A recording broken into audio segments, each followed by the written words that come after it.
to me then, I bet they feel me now. Time don't let me lose it. The booth not about to prove it. I set goals and pursue it. You the best to never do it. Invest my money, talking fluent, stupid, ducking the Judas. It broke my heart, but over my eyes, you have no honor, I have no choice. Chasing the commas till I'm gone. I've been left for a minute. On my way home, mama, I promise, got caught up in it. Damn. Everybody eats when I'm batting at the plate. First, second, third, home, $1 million base.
Did y'all see the white girl in the video that I was playing before this dropping low, getting low? Did you see that? Did you see that? Okay, she wasn't with us. I promise you, she was not with us.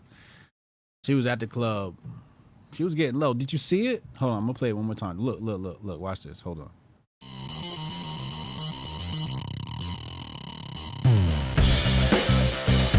Did you see that? Did y'all see that? She was like getting low. Hold on, play it one more time. Hold on, hold on, hold on.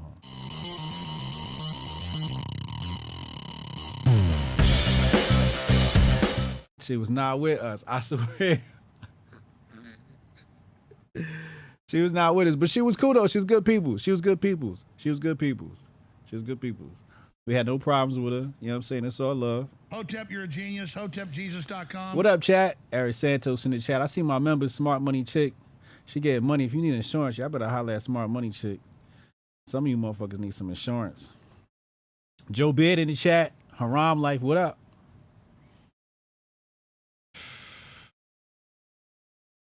Crazy. Crazy. Shout out to my rumblers. We got rumblers rumbling. The rumblers are rumbling. You know what I mean? I might work out a deal with Rumble. I might work out a deal. You know what I mean? I'm sure we could come to an agreement, you know? Nobody over here in Hotep Nation is greedy. We're a 501, you know? So we're good for business. We're good for business. We're very good for business. We're a nonprofit. We're a nonprofit. You definitely want that on your balance sheet, you know? And if you're going to do that, do it in a way that makes sense, that promotes your brand. You know? We're the good guys. We're the good guys. You dig me? All right, I need y'all to hit the like button, hit the share button. Let's jig the algo. I'm about to reach into the Grift bag. Shout out to the Syscoin team. Patrick, Jag, and them boys. Nathan, Alex. Hold on. Let me retweet my tweet. And we're gonna reach into the Grift bag. See what's happening with the Grift today. Rogan's in the Grift bag. Jimmy Fallon's in the Grift bag. Rihanna's in the Grift bag. We not talking about no galas, no galas, no gagas. I don't want to hear about it. I don't want to fucking hear about it. I put out a tweet earlier that said, what's the Grift of the day? And you better not say Met Gala. And I said, if you say Met Gala, I'm going to block you. Some people testing me, you know, and I had to let them. I had to let them have it. You know, the rules are the rules. The rules are the rules. You have to, when you say you're going to do something, you have to do it. So I had to block him. One dude tried to put spaces in between the letters. I blocked him too. No, that shit says Met Gala. We're not doing it. We're not fucking doing it. He said, HJ, they were slandering Hoteps in spaces again yesterday. That's good. That's good. That's good. What Pac say, man? All pub is good pub, right? It's publicity, man. They can't help but talk about us. They can't help but talk about us. And I send them nothing but love. Nothing but love. You know, I want them to stay alive long enough to hate on me. Hotep, you're a genius. HotepJesus.com. You know, it's that simple. It's that simple. You know, hate is just confused love. You know, it's energy that people just don't know where to displace it to. You know, they don't know how to transmute it. And a lot of times there's some pain festering. And really, it's the healing of self that then turns you into sort of an emitter of love. You know? But you got to learn to love yourself first. And I think once you begin to love yourself first and put yourself first, there's a lot of people that really don't love themselves. And they don't do things. Their actions aren't conducive with loving themselves. Like, for example, the things they put inside their body, you know, the exercise that they try to get. Like, do you really try to love yourself? You know, educating yourself, et cetera, et cetera. I think once that happens and you start loving yourself, because people that love themselves are emitting love. They're emitting love. It's usually people that you see out there. They're always trying to cancel somebody or talk bad about somebody. You know, it's usually people that don't got nothing going on. It's just the facts of the matter. You know what I'm saying? We're going to reach to the Grift bag. Let's reach into the Grift bag. It's ugly. It's ugly. Hold on. Let's go right here. We're going to play this first. We're going to play this right here first. Let's go right to it. Wait, why is this? Hold on, wrong screen. Let me set my screens up. All right, here we go. Face and go. All right. Right here. Did y'all see this?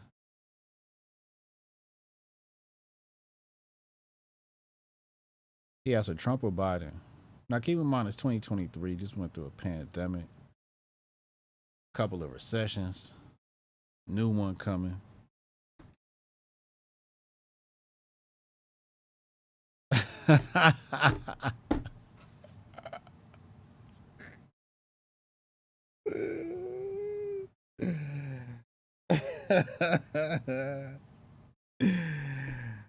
Why somebody just text me to my phone, Met Gala? I know you watching. I hate you for sending me that. I want to block you bad as hell.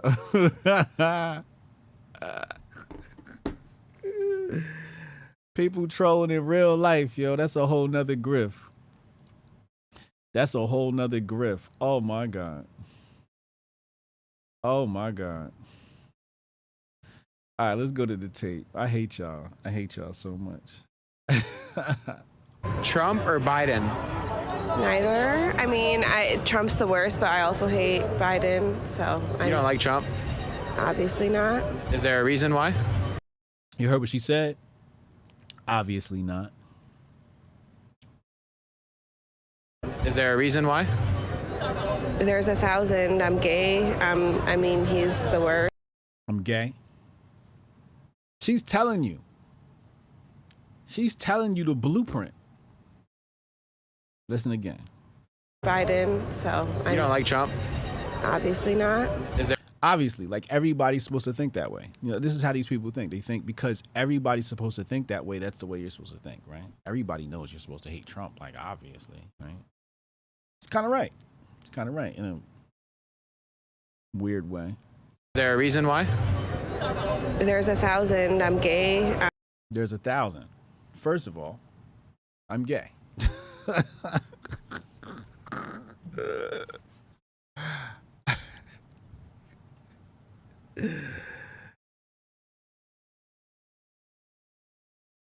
Why she had to lead with that?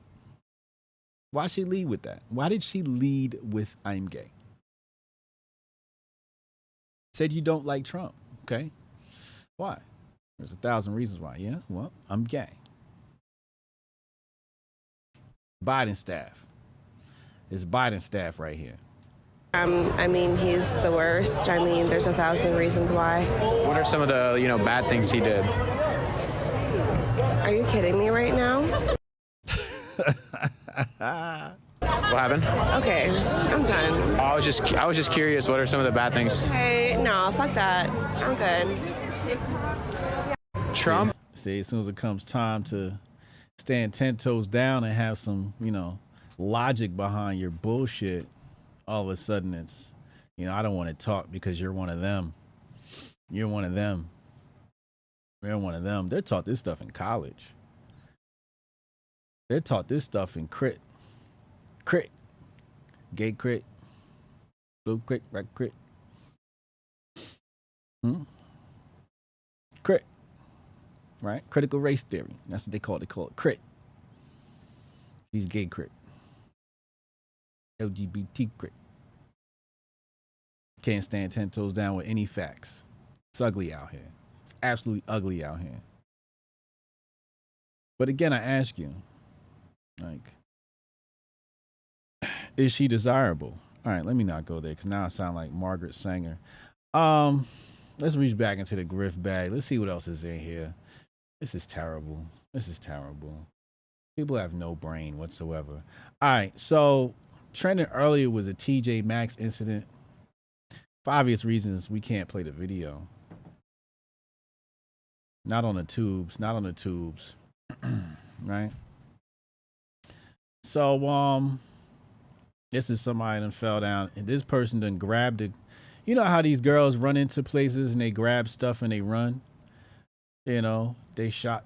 I don't even know. Can you call it shoplifting? They robbing a store, I guess. And a couple of people decided they wasn't having it. One of them was an older white man. I think. And shit got kind of wild. People are calling this,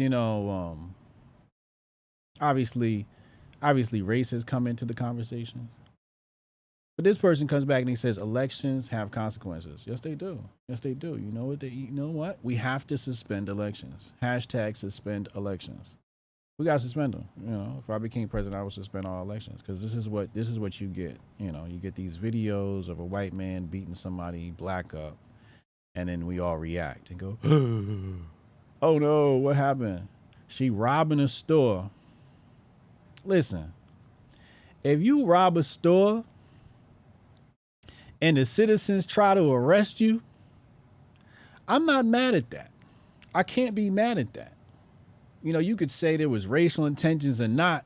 If you could prove it, then I'm with you, But some people believe in protecting their community. You rob TJ Maxx and, But then there's the other side of me. I don't like all these big, huge franchises, right?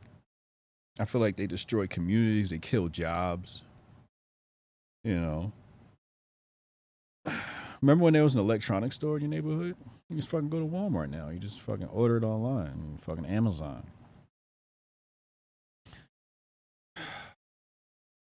But this is just, like I said, if he called it the N-word or something and, you want to say it was race hate or whatever, I guess, whatever. But the fact of the matter is, I'm not mad at it. I'm not mad at, because those are the risks you take, right? Like, I'm all for, trying to go in some place and grab a stash if you think you can get away with it. Fine, fucking go for it, right? Live your life YOLO, right? But if somebody snatches you up while you try to do this shit, I'm looking at you like, well, at least you tried. Hotep, you're a genius. HotepJesus.com. I'm wishing you luck. Like, yo, go ahead. But if you get caught, it's like, oh well, why would I have remorse for you? You took a chance. That was part of the risk. Running into a store, part of the risk was somebody snatching your ass up. You just didn't calculate that into your risk. You thought you was going to run in there and run out and it wasn't going to be no issue. So you didn't have any contingency plan set in place. You should have came in there. You should have had a bunch of grabbers and some reinforcers, We gonna grab Tanisha. You the big girl. Make sure nobody grab us. You know what I'm saying? Tanisha just throw her arms up, and every time somebody come to, she just throw them to the ground until y'all get out the door. You know what I'm saying? She like an offensive lineman. Hotep, you're a genius. HotepJesus.com. If you gonna go for it, do it right. You know, bring some security next time. Bring some muscle. But I don't suggest, just make sure we don't condone stealing. We don't want to promote that on this channel. It's illegal and probably not a good thing to do. And we see why. She's lucky the people wasn't in the wrong state and had a gun. She lucky he just put his hands on her. That's what she lucky for. She lucky to have a life. But if you ran in the store,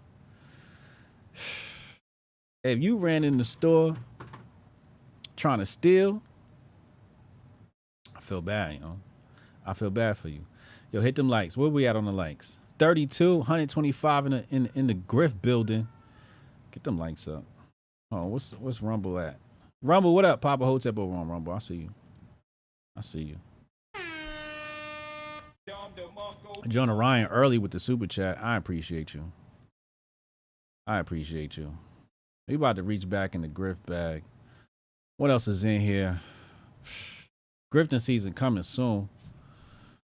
Grifties.com. In a TJ Maxx. Bro. Let's go across the pond. France.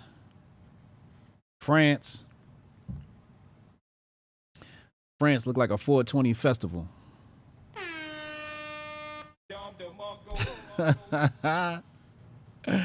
France look like a 420 festival, bro.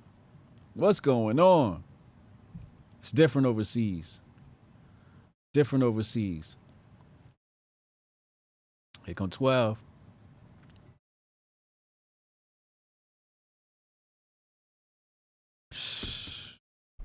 Clear out.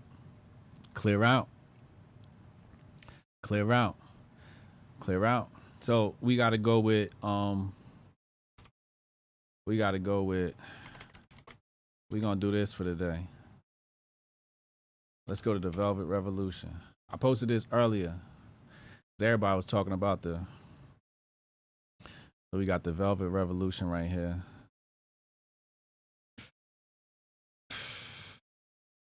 Czechoslovakia, November 28th, 1989. Popular demonstrations against the one-party government of the Communist Party of Czechoslovakia, including students and other dissidents. That was in November 1928. What was kind of crazy too was how many of y'all remember the Berlin Wall? How many of y'all remember the Berlin Wall? And when it came down, people was running to that wall. I want to see, do they have videos of people running to the Berlin Wall? I just, this is the visual of people fleeing communism, right? Berlin Wall. And it was this has a term. The fall, who was that made the call? Yo, here it go. Oh, this is different. This is after the fact. But at the moment that the phone call was made, I think this is months or weeks after. But when the phone call got made and the president announced, yo, I think who was it, Gorbachev? I forget who it was. They said, look, people was running to that wall. The Stasi. Yeah, that's it right here. Here we go, the Stasi. Let me see if they got any footage, yo. Imagine people yo, all right, you're allowed to leave now. Because keep in mind, the wall was to keep people in, right? And if you went to that Berlin Wall, they were shooting you on sight. It was SOS. Okay? You was getting laid down. But the minute that phone call came and said people could leave, they was hauling ass to the wall, trying to hop the bitch. And when they first got there, the soldiers didn't shoot them because, you know, by then tensions had, you know, come down a little bit. But they were like, nah, you got to let us through. The announcement got made. We out, bro. And people was leaving. It was out. Because you got to imagine the soldiers is like standing at the wall, and now it's a mob of people. Like, nah, you got to let us through. It's a wrap, bro. You can't do this no more. You don't see thousands of us out here? Hundreds of us out here? Oh, I can't. They probably don't even have no footage of that. You know, this is right when a phone call was made. Oh, man, it's probably. So here we go, France. 420 in France. You know what time it is.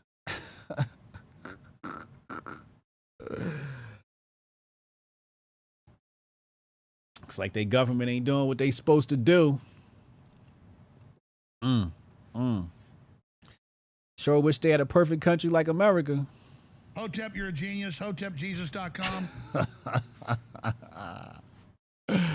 Let's go back in the grift bag. Keep your eyes on France. Shout out to France, all my French people. Parlez-vous français and all of that. Let's go back in the grift bag. Let's go right here. Let's talk about these Hollywood strikers. Let's talk about these Hollywood strikers. I'm not even going to bring up no article. I don't need no article to talk about this dumb shit. So Jimmy Fallon, Jimmy Kimmel, Stephen Colbert, Seth Meyers' late night shows were shut down production on Tuesday as Hollywood writers have agreed to go on strike. Now, they want to go on strike because of AI. They said, look, we got some terms and conditions about this AI shit. You dig me? And they didn't want Hollywood to replace them with AI. So they went on strike because they wouldn't, you know, meet their, their requests. I feel them. First of all, I'm on their side. I'm gonna have to pick this shit apart, but I'm on their side. I'm on the Hollywood writer's side, right? You know, you have a big part in all of this stuff. Half the shit you put out is fucking trash, but that's another story for another day. And maybe more than half of it is trash. Straight basura, straight ass. You know, 2 packs of ass. It's terrible. So I'm on their side, you know, despite the fact that they place all these weird ass agendas in the goddamn shows to the point you can't even watch them no more. I mean, you ruined Black Mirror. How do you ruin Black Mirror? You done turned, now you got 2 dudes making out in a video game and shit. Like, come on, bro. Y'all doing too much. Entirely too much. But I'm on your side. See, I'm still on your side, though. Even despite all of that. Despite all of that, I'm still on your side. And you want to go on strike. I think that's stupid, first of all. That they just going to be like, all right, we'll replace you with AI, motherfucker. See you later. Hotep, you're a genius. HotepJesus.com. You know, but I think this was a perfect time to seize your power. You know, this is a time where instead of running from the AI, what you should have did, you should have ran towards the AI and taken over AI, and you wouldn't need Hollywood. Hotep, you're a genius. HotepJesus.com. You're the writer. AI could make the movie. You're the writer. You're the gold. You're the brain. You don't need Hollywood anymore. You could just input that shit in the machine will pop out your fucking movie, bro. And think about it like this.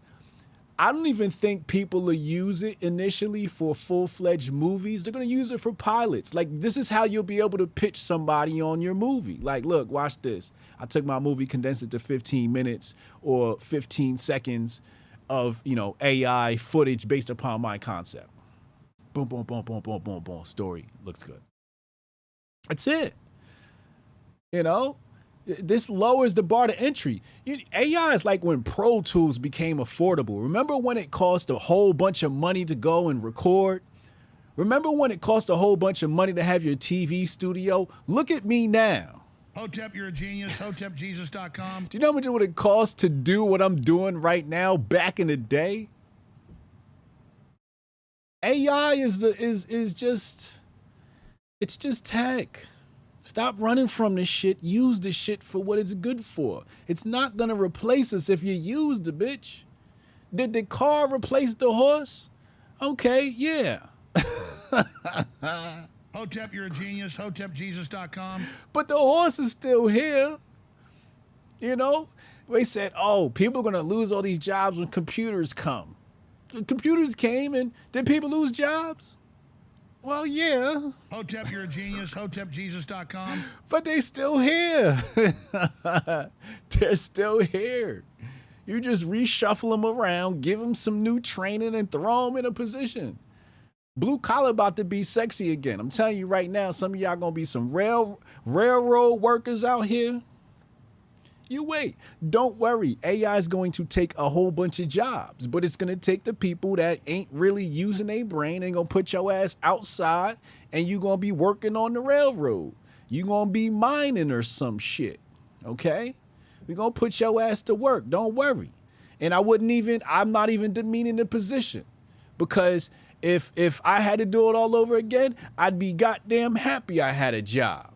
I used to do blue collar work. One of my first job was a blue collar job, and I fucking loved it. Okay, it was very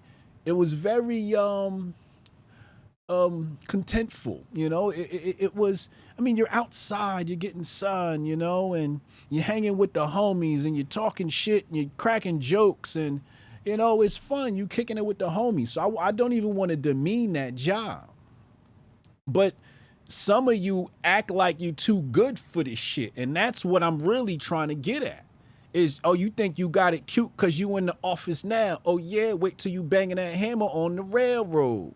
Hotep, you're a genius. HotepJesus.com. You're not too good to use your hands, Billy. Get your hands dirty. You know, some of these dudes out here never got their hands dirty. You ain't even got no callus on your hands. Where's the callus at? Huh? You ain't got no callus on your hands, you ain't a man. Hotep, you're a genius. HotepJesus.com. So I'm not demeaning the position. I'm just talking about the people that think they too good, like these Hollywood writers. Yeah, I've been working on the railroad. That's gonna be you. Hotep Jesus. I love that guy. He's terrific. These is just the facts. These is just the facts. So the Hollywood writers absolutely stupid. You know, they're still gonna need you. You're still gonna need writers. AI can't write a good story. I'll be honest with you. AI, I'll take it this far. AI will never be able to write a good story. Ever. You can't replace humans. You can't do it. It's not possible. It's not possible. If you can put a soul in AI, okay, maybe possible. But the random infiniteness of humanity is larger. Our consciousness, our connection to the Creator has more infiniteness than the possibilities of what you could load in the library of an AI. Hotep, you're a genius. HotepJesus.com. You're not hearing me. You're not hearing me. How many calculations is your brain doing right now? Huh? Try masterfocus.com. Turn your RPMs up.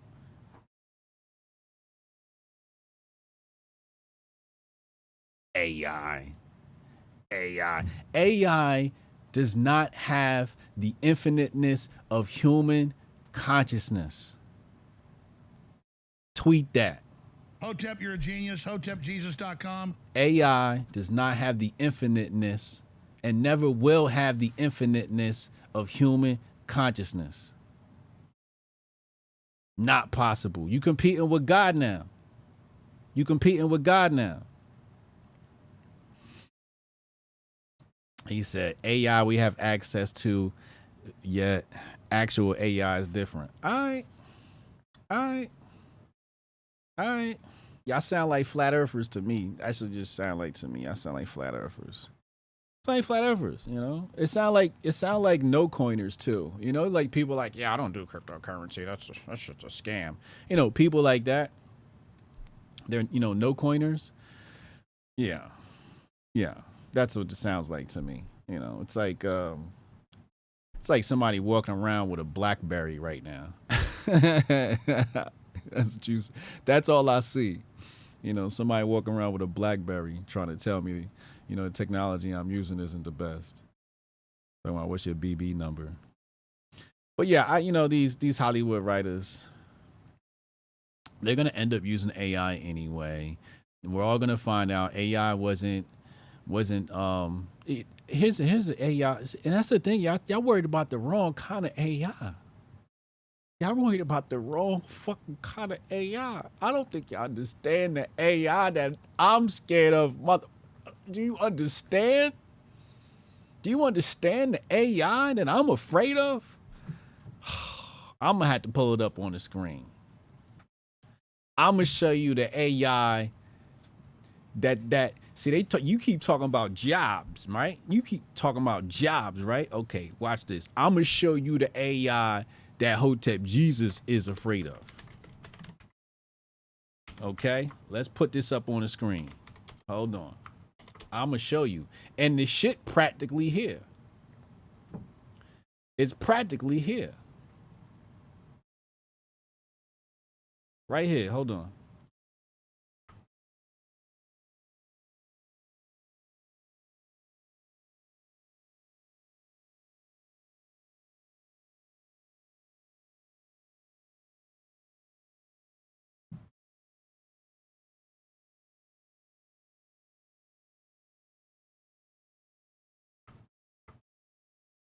You see that?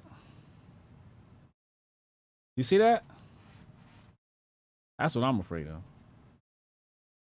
That's what I'm afraid of. That's the AI your ass need to worry about, stupid. They got you, sir, worry about jobs. And that's the trick. They always make you look left while they go right. New York just got them goddamn Black Mirror dogs. New York just got Mayor Eric Adams if he got the robot dogs, the Black Mirror robot dogs. What's it called? Fido or some shit like that. Milo. Right here. This is the AI Hotep Jesus is afraid of. This is coming to a battlefield near you. Wait till they drop these motherfuckers off in goddamn Sudan. When they drop the Arnold Schwarzeneggers off, right there, and he light up Bin Laden cousin in them ass, I'll be back. You know what I'm saying? Hasta la vista, baby. Come on, man. That's the AI yo ass, and this is coming soon to a hood near you. This motherfucker right here. Skin and all. Skin and all. Please believe it. Snatch your ass up, ask you for your ID, check your vaccination status. Try to run. Try to run. Motherfucker gonna snatch your ass up with the quickness. You scared of losing the job.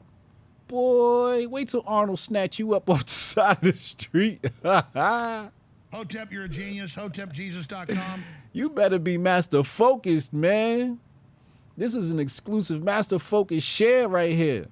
This the AI you need to be worried about. What are we doing? Look. Look. New York robot dogs. Huh? They got R2-D2 out here. They got the K5. I think that's the name of the robot.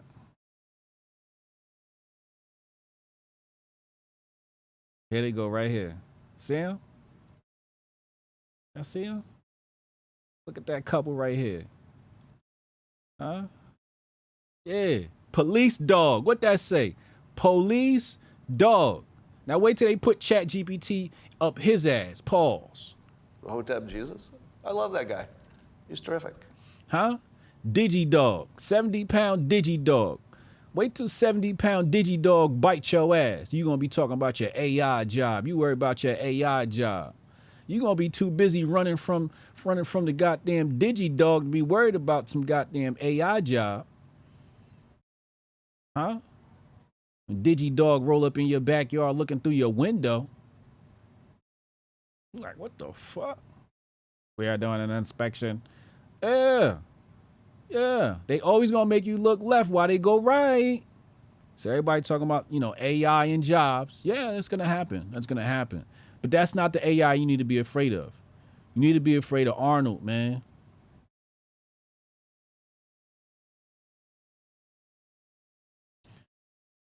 Huh? Right here.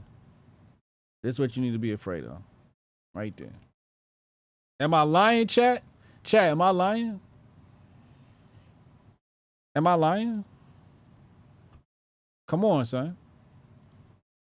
He said they tried drones in Vietnam. Oh, man. He said those drones going to be making sure you in bed at night. Listen. Dak said, look up Boston Dynamics robot course. Exactly. Exactly. Jonah Ryan said, war is needed to beta test the drones in NAM. Shout out to Champ, new member. Listen, it's the Grift Report. I'm just giving you the real, man. I'm just giving you the real. It's the Grift Report, and it's the AI you need to be concerned with. New Black Mirror episode supposed to come out. I'm not, ever since they sold the franchise to whoever, I guess Hollywood or whoever, it never has been the same. So unless they went and got back the old writers, and this is why I be talking about, when people write some shit. Like, yeah.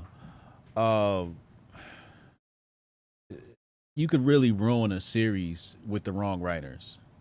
You really could. Let's reach back up in the Grift bag. It's the Grift Report. Let's see what we got in the Grift bag. Ugh. It's early. What time is it? 2:36. All right. Let me see here. Let's go to Rihanna. This breaks my heart. This absolutely breaks my heart. There's levels to this shit too, yo. There's levels to this shit too. And I'm not even necessarily mad at her either. Cause I know the agenda, I know the agenda, and I know I know the position they have her in. It's not. I feel bad. Let's listen. Designed some boxer briefs that both men and women and non-binary people of all gender appropriations and the pronouns, everyone is included. I did designs.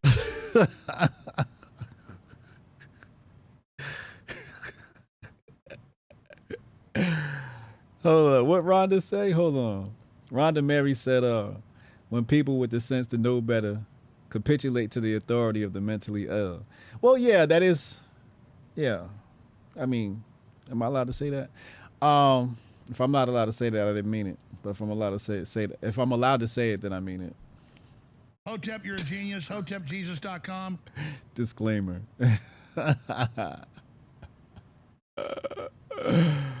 They call me a fence sitter. Hold on, let's go back to the master focus screen. Hold on. Let's go back to the master focus screen. Let's play it one more time.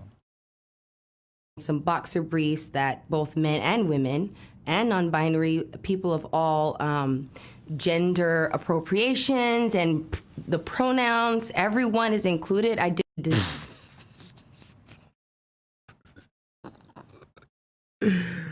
Did y'all catch it? Did y'all catch it? Hold on. I'm going to play it for one more time just in case y'all didn't catch it. Designed some boxer briefs that both men and women and non-binary people of all gender appropriations and the pronouns, everyone is included. I did designs.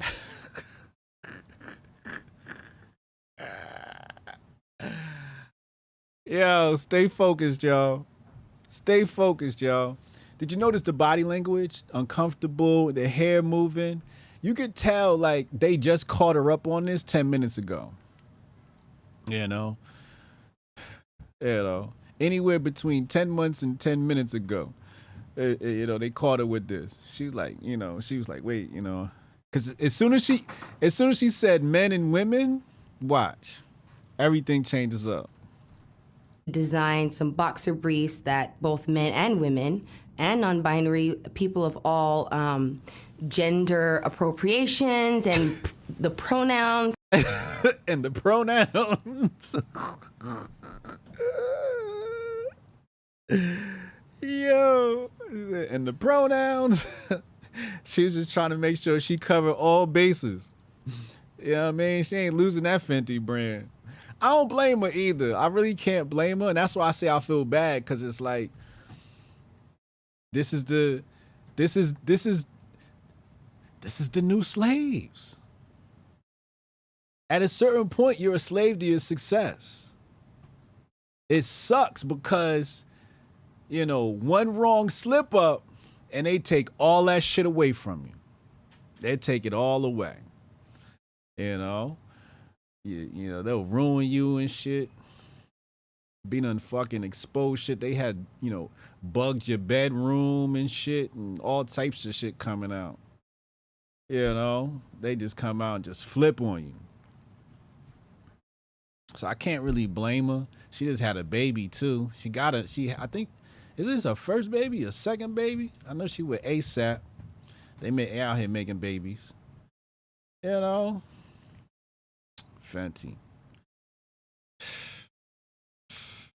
Insane, bro. This is the world we living in. And you know what makes this crazy is Rihanna.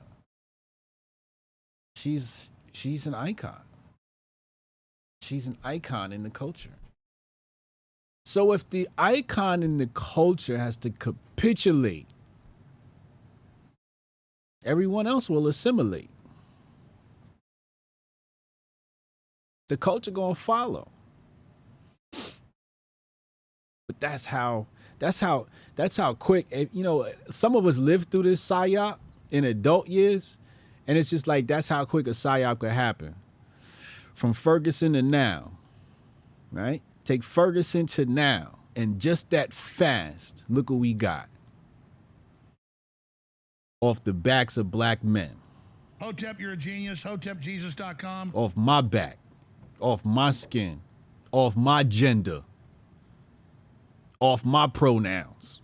Hotep, you're a genius. HotepJesus.com. This is what we get. Fast forward, and Rihanna got to talk about all these motherfucking flavors and shit.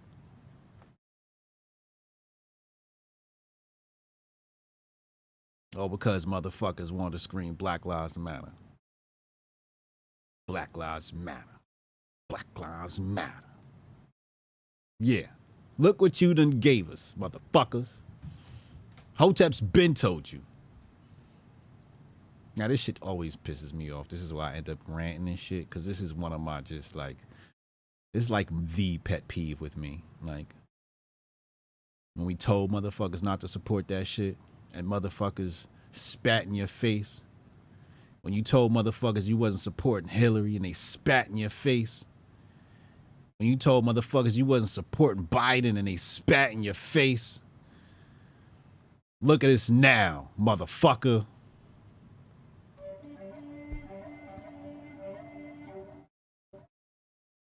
Look at us now.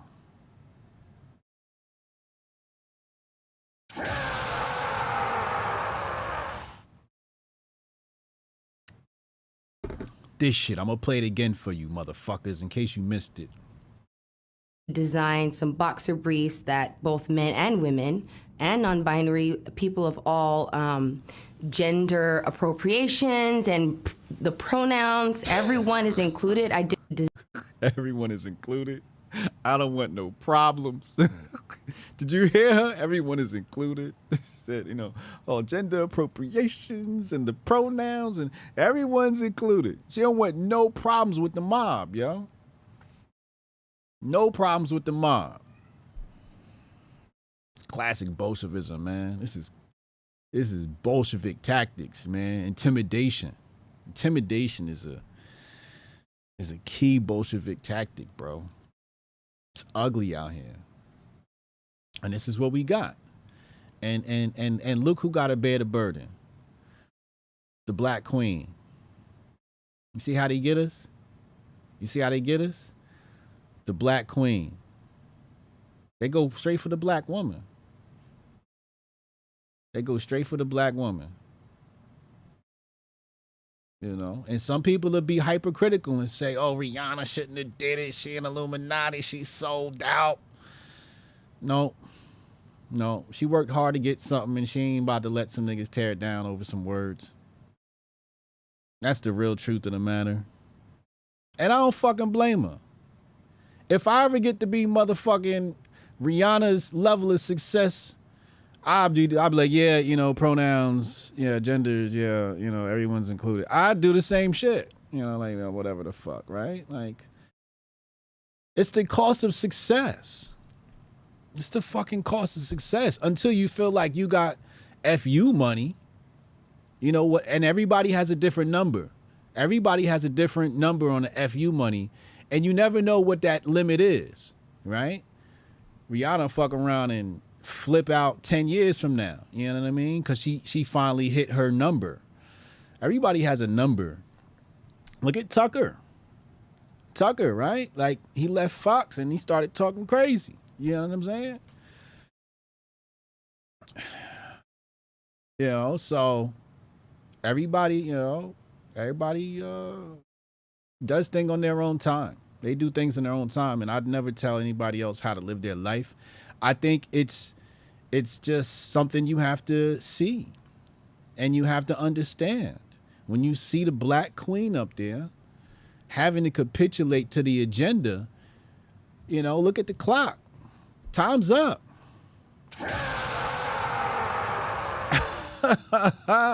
It's go time. You better start biohacking, trymasterfocus.com and get focused.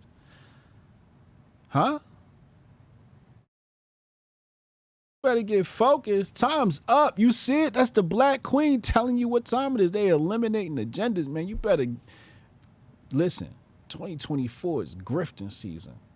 2024 grifting season starts. We are currently in the preseason, and look how ugly it is out here. If you don't get it this year, next year, oh, you better get low. Either you get high in 2023 or you get low in 2024. If you get high in 2023, you'll be above it all, okay? And you'll be able to help a few people that can't get up there, all right? And that's really the goal. But in 2024, you better get low. You better get low. 2, 2, 4. That adds up to a 6. And 6 is the portal. 6 opens up the portal. That's the union of the left and the right, the up and the down, the alpha and the omega. That's the union of it all, you know? Earth, air, water, you know what I mean? All of that. Damn. So yeah, you know, this stuff is symbolic. So I can't be mad at Rihanna. I'm mad at you motherfuckers that put her in this position. That's what I'm mad at. You went out and you supported Black Lives Matter and made her and put her in this position. That's what I'm. Now, could she have been like, yo, I ain't saying that shit? She could have. But it would have been a wrap for Rihanna. It would have been a wrap.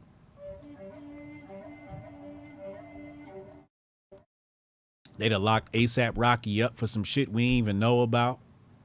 You know, they'd have just made up some bullshit. Oh, Rocky got a gun in his back pocket, you know, whatever. And the whole thing would be done. The babies, they having babies. The babies live that weird life. It'll be ugly out here. It'll be ugly out here.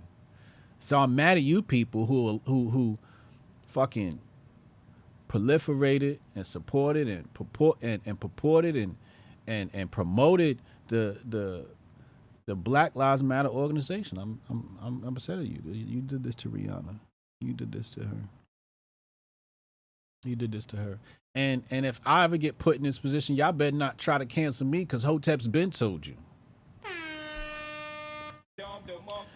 We been told you what the agenda was. So y'all, it's up to y'all to do the work. You know what I mean? Hoteps is in the building. Shout out to my Hoteps in the chat. I appreciate y'all. Appreciate y'all tuning in. We doing the work. Natasha Kayleen doing the work. Brody in the chat. What up, yo? Joe Beard, what up, bro? Ugly out here. Jonah Ryan, Rihanna Satanist since Umbrella. Here Jonah Ryan go. She's not a Satanist. Come on, bro. Stop it. Stop it. Rihanna's not a Satanist.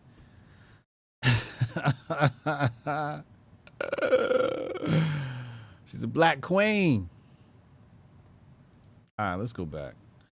Let's go back. Let me reach back in my bag of Grift. See what we could pull out here. It's ugly. We're gonna open up phone lines 202-596-5631. 202-596-5631. Let's pull up this Rogan clip. Shit is ugly out here, bro. Pull up this Rogan clip. There's something called the pre-randomization run-in period. So before the trial actually starts, people are enrolled, and then if you get side effects, you are taken out of the trial before it starts.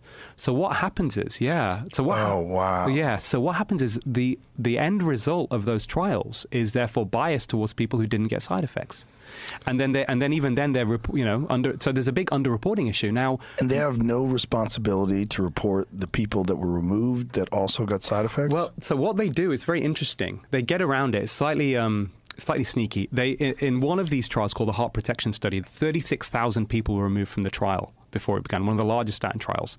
And what they did was they mentioned this, but they said they used the word non-compliant, suggesting that the patients didn't take the pills. Oh, wow. There's something called the pre-randomized... Bro. Y'all got to go watch this episode. Dr. Aseem Malhotra. That's probably like 3 hours of just venom right there. 3 hours of venom right there. Hold on. I want to get another clip. I feel like we gotta do it justice. We gotta get more. Hold on.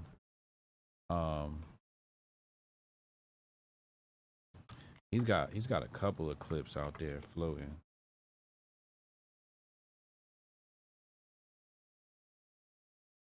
Here we go. Here's one. Let's put this up. All right, to the master focus screen. All right, here we go. Put this up here. Who you may look to people like John Ioannidis, who you may be familiar with. So he's a professor of medicine at Stanford. He's the most cited medical researcher in the world. You know, he's considered a medical genius, very high in scientific integrity. And he wrote a paper, 2006, I think it was, in PLOS One, which was entitled Why Most Published Research Findings Are False. And one of the things he writes in there with his own mathematical modeling of the reliability of research, and this is fascinating, he says, the greater the financial interests in a given field, the less likely the research findings are to be true. Wow. Bruh. You heard what he said? His own mathematical modeling of the reliability of research. And this is fascinating. He says, the greater the financial interests in a given field, the less likely the research findings are to be true. Bruh.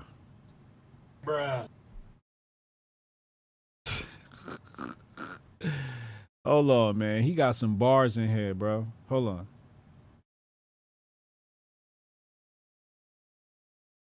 Uh-huh. Which one? Is this the one? They don't want to get involved in that. And so they toe the line. Yep. Here go one. This is the one, I think. Of the business model of the drug industry, it is to get as many people taking as many drugs as possible for as long as possible. 2018, I'm asked to go to the Cambridge University Union by the BMJ to be part of a team to debate with AstraZeneca And I ended up debating with the CEO of AstraZeneca, and the motion put forward, which was debated in Cambridge University, was from them, we need more people taking more drugs. That was their motion.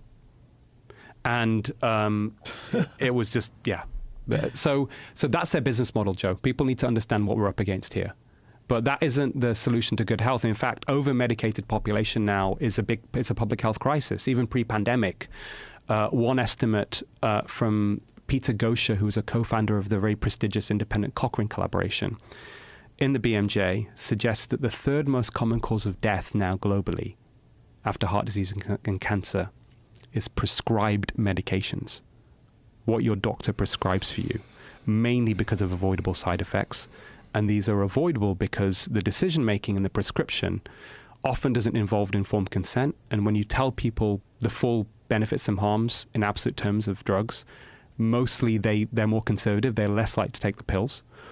But also the information that doctors are using to make clinical decisions are based upon these industry-sponsored trials where they keep their data commercially confidential, which ultimately means that the safety and the benefits are grossly exaggerated. Yeah, John Abramson explained to me how peer review is done on trials that are coming straight from pharmaceutical drug companies, that you don't really get access to the data itself. You get access to the pharmaceutical company's analysis of that data.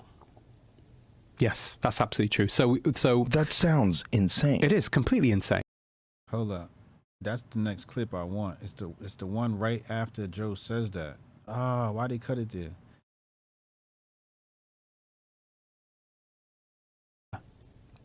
Looking at all of the drugs and knowing about many different drugs that are prescribed, I've never seen something, when you look at the data, which has such poor effectiveness and such unprecedented He talking about the harms he in my talking about career. that, you know what? It's like nothing I've ever seen before. Which was simultaneously promoted heavily. Not just promoted, coerced. Yeah. Ooh, he said coerced. He said coerced. Isn't that the word I used a couple of weeks ago? And y'all told me I was crazy. Coerced, bro. Mandates. So the key bit of data, right? People say, oh, lots of data, cherry picking, blah, blah. Just one bit of data alone should be enough to people to stop and think, oh my God, this is just unbelievable. So in the summer, towards the end of last year, second half of last year, the journal Vaccine, peer reviewed, this is like the highest impact medical journal for vaccines, right? They published a reanalysis of Pfizer and Moderna's original double-blinded randomized control trials. So this... I think Tanai talked about this. I think me and Tanai broke this down. Hold on, let me... This is the highest quality level of evidence, okay? With all the caveats, drug industry sponsored, all that stuff, right? But still what we call the highest quality level of evidence. Done by independent researchers. Joseph Freeman from Louisiana, he's an ER doctor, clinical data scientist. Associate editor of the BMJ, Peter Doshi. Robert Kaplan from Stanford, spicy. right? Some very eminent, in terms eminence of integrity, right? I'm not for eminence-based medicine, but I'm for people who have eminence of integrity, right? They published this reanalysis. And what they found was this. In the trials that led to the approval by the regulators, we'll get onto regulators in a minute, around the world, I think you were more likely to suffer a serious adverse event from taking the vaccine. Oh, Lord. Hospitalization, disability, life-changing event. Oh, my Lord. Oh, my Lord. Then what? Than you were to be hospitalized with COVID. Oh, Lord have mercy. Hey, YouTube, I don't know this guy, man. I don't know this guy. This is just some Joe Rogan episode. I don't know this guy. Gender pronouns. Everybody. Feel like Rihanna now. Yo, you heard what he said?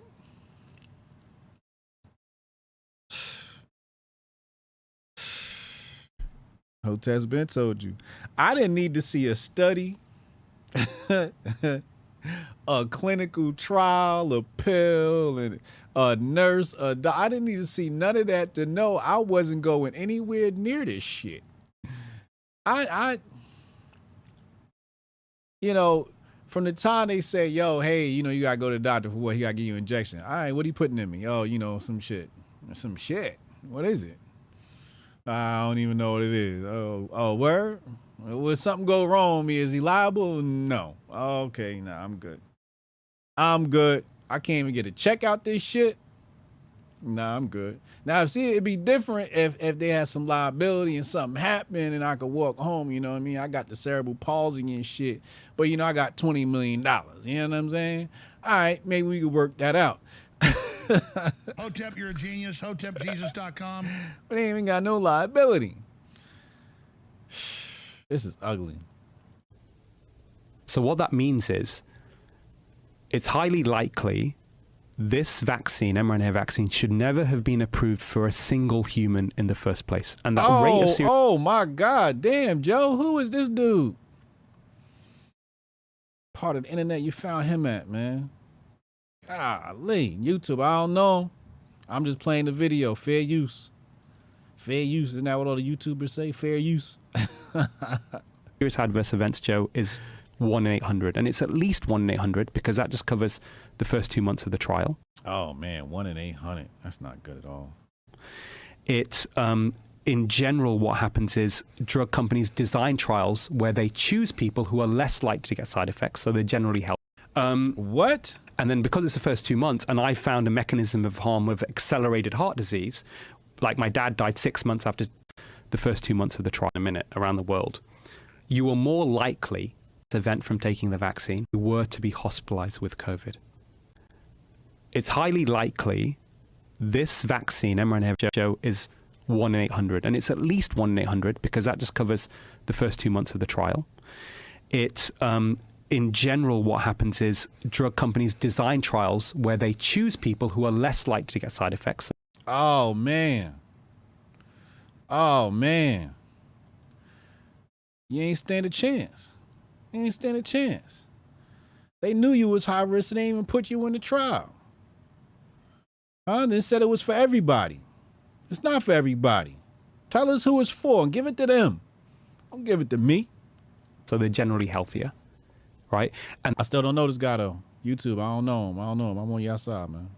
Pronouns, genders, yeah. And then because it's the first 2 months and I found a mechanism of harm with accelerated heart disease, like... Oh, man. Did he say the accelerated? Accelerated heart?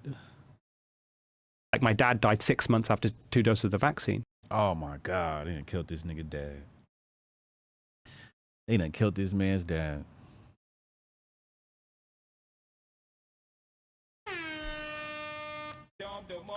Don DeMarco for his pops.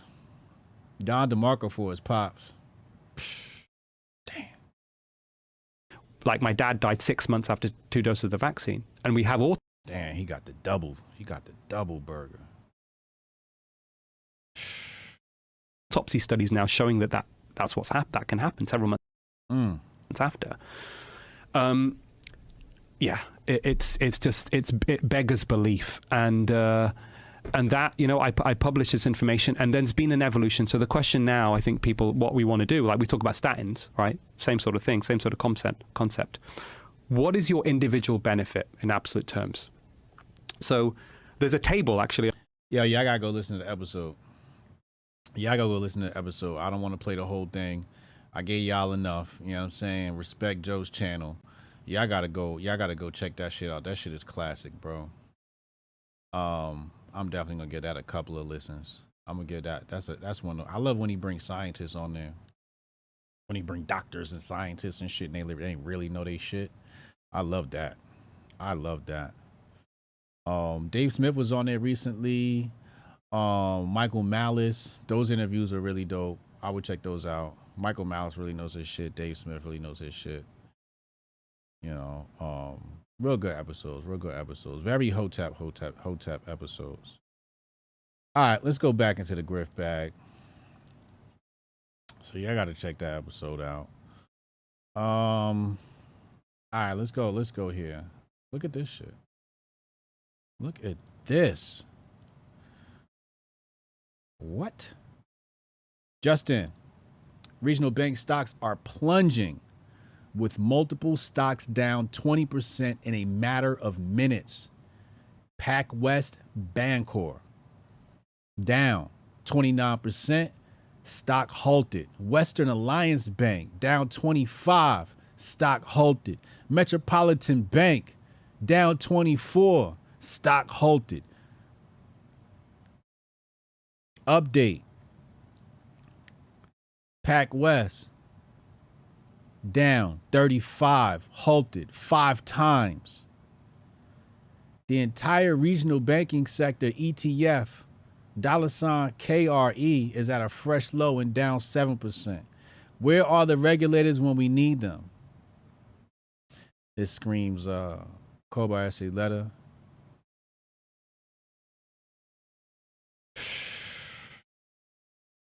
Somebody said, and JPM will buy them all. Oh, yeah. Yeah. Pretty much. We went over that yesterday.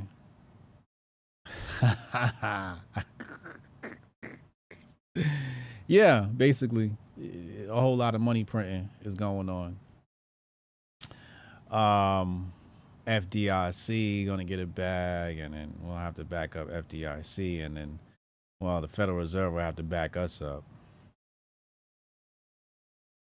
Somebody called in yesterday. They said, Hotep, when they said we're trillions of dollars in debt, is that to the Federal Reserve? And to that, my answer was yes.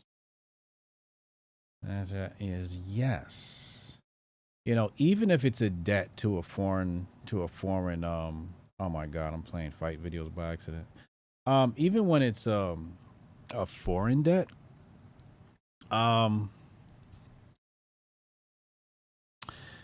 you transact in dollars. And unfortunately, it says Federal Reserve note on the bottom of those dollars. So you have to cash those in, you know, plus make up for whatever interest in what you owe the people who lent you this money in the first place. Because we do business in dollars. So even if there's like a Saudi debt that needs to be paid, how are you going to pay that debt? What are you going to pay that debt with? You're going to pay with dollars. Right? And then then that begs the question, well, does the government own Bitcoin?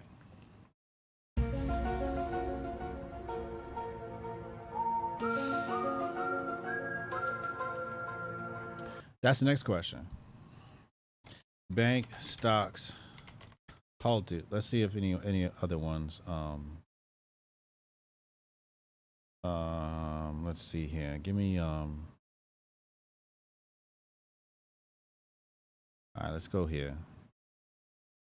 Let's go back to the master focus screen. Let's go here. Let's take that off my screen. God damn it. Stop it. Hold on.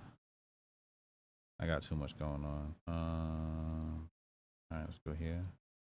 Close that. Go here. All right, here we go. All right. So, okay, so there's more. I knew it. And yesterday, I don't know if you guys remember, but yesterday, JPM Guidance, who's the dude out of JPM chat? I always forget his name. The dude who Diamond, Jamie Diamond, I think it's Jamie something. So Jamie said, oh yeah, this is it, right? He assured us, this was it, yesterday with, what's the name bank? First Republic.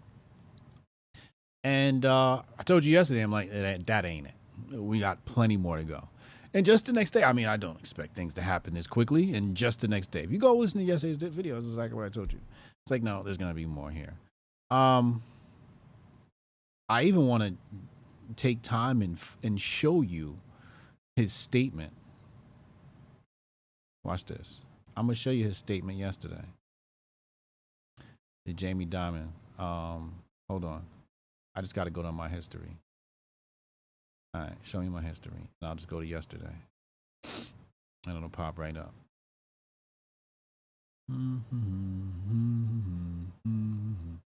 All right, here we go. So that was right around this time yesterday, which was okay. That's the Rumble link.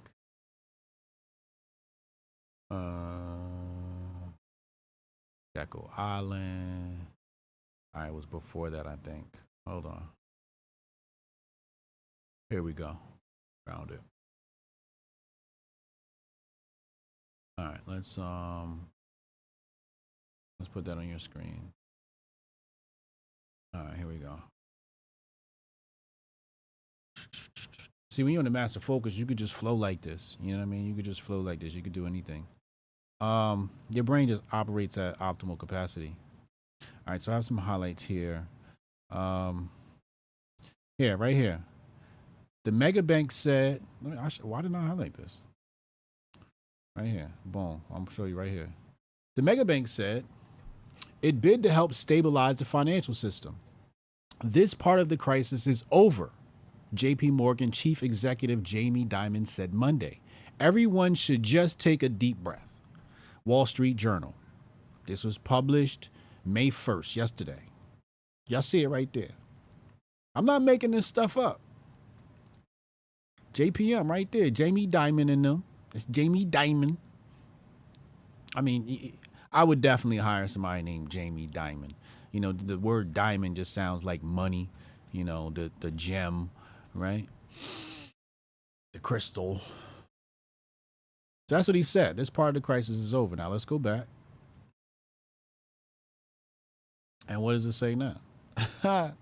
Bank stocks fell sharply Tuesday, led downward by smaller banks with heavy exposure to uninsured deposits in commercial banks such as Western Alliance Bank, PacWest Bancorp, Co-America, and Zions Bank. Shares of Western Alliance dropped 19% in midday trading. PACs fell 26%, with trading both stocks halted briefly due to high volatility. While discussing the deal by First Republic, JP Morgan CEO Jamie Dimon said on Monday they believe this part of the banking crisis is over. Oh, it's even in this article. I didn't even have to pull that up. I could have just kept on reading. But I still wanted to cite the source, though, where this came from. Now you guys know where this came from because I had the source. I just showed it to you. Wall Street Journal, JPM. But the resolution of First Republic's ordeal didn't resolve all the problems at other banks. Now, for some of you, you already know what time it is. Shout out to Roland Tomasi for making this beautiful cover. The Patriot Report, Unmasking the Conspiracy of Money and War. Absolutely amazing document. Absolutely amazing document. Get the digital version so you can play with the fonts and shit. Font's a little small. But if you read that, or if you followed my Patriot Report playlist on here, I have a playlist based upon my book. If you followed my videos here, then you get it. You get it. This is part of the plan, people. This is part of the plan. Do I got to spell it out for you? Let me spell it out for you. Let's work through this together. I'm gonna spell it out for you. Hold on. What is it, like Hegelian dialectic? So, hold on. Let me make sure you can see this. All right, there we go. So, bank fail. Big bank eat. Little bank. No more little bank. Only big bank. One nation currency. CBDC. You understand that? Bank fail. Big bank eat little bank. No more little bank. Only big bank. One nation currency, CBDC. It's that simple. I'm probably missing a step between here and there. I could even add something there, right? Like only big bank.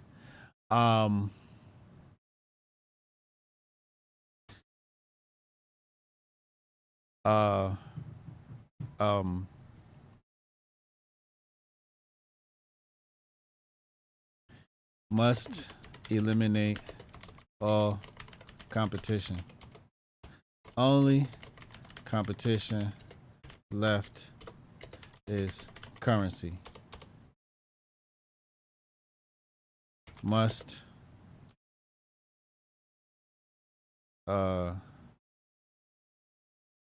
stabilize dollar.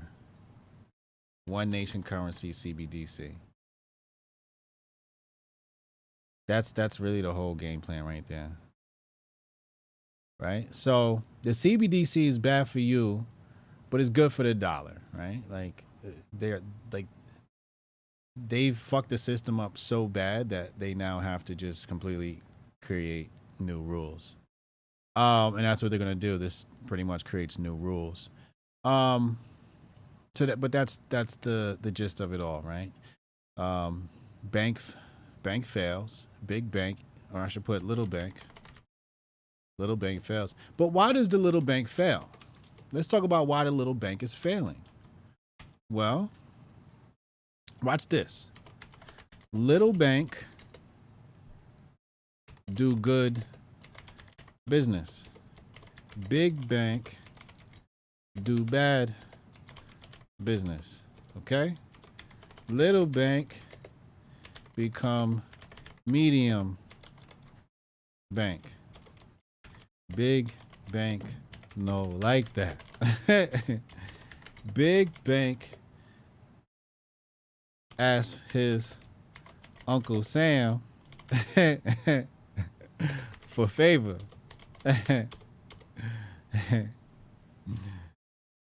Uncle Sam sets new rules.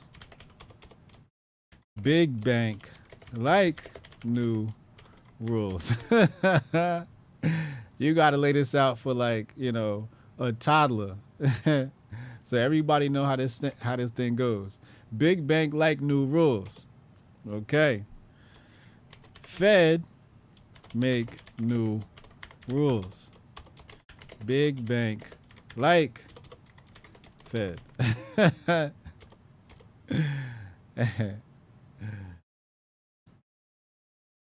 Small bank get medium again. Fed change rules. Little bank fail. Big bank eat little bank. No more little bank. Only one big bank. Must eliminate all competition. Only competition is currency. Must stabilize dollar. Wait, where's the CBDC? Did I erase that? After that is CBDC. Oh, there it is. One nation currency. It's just not coming up on the screen. Does everybody get that? Does everybody get that? Does that make sense?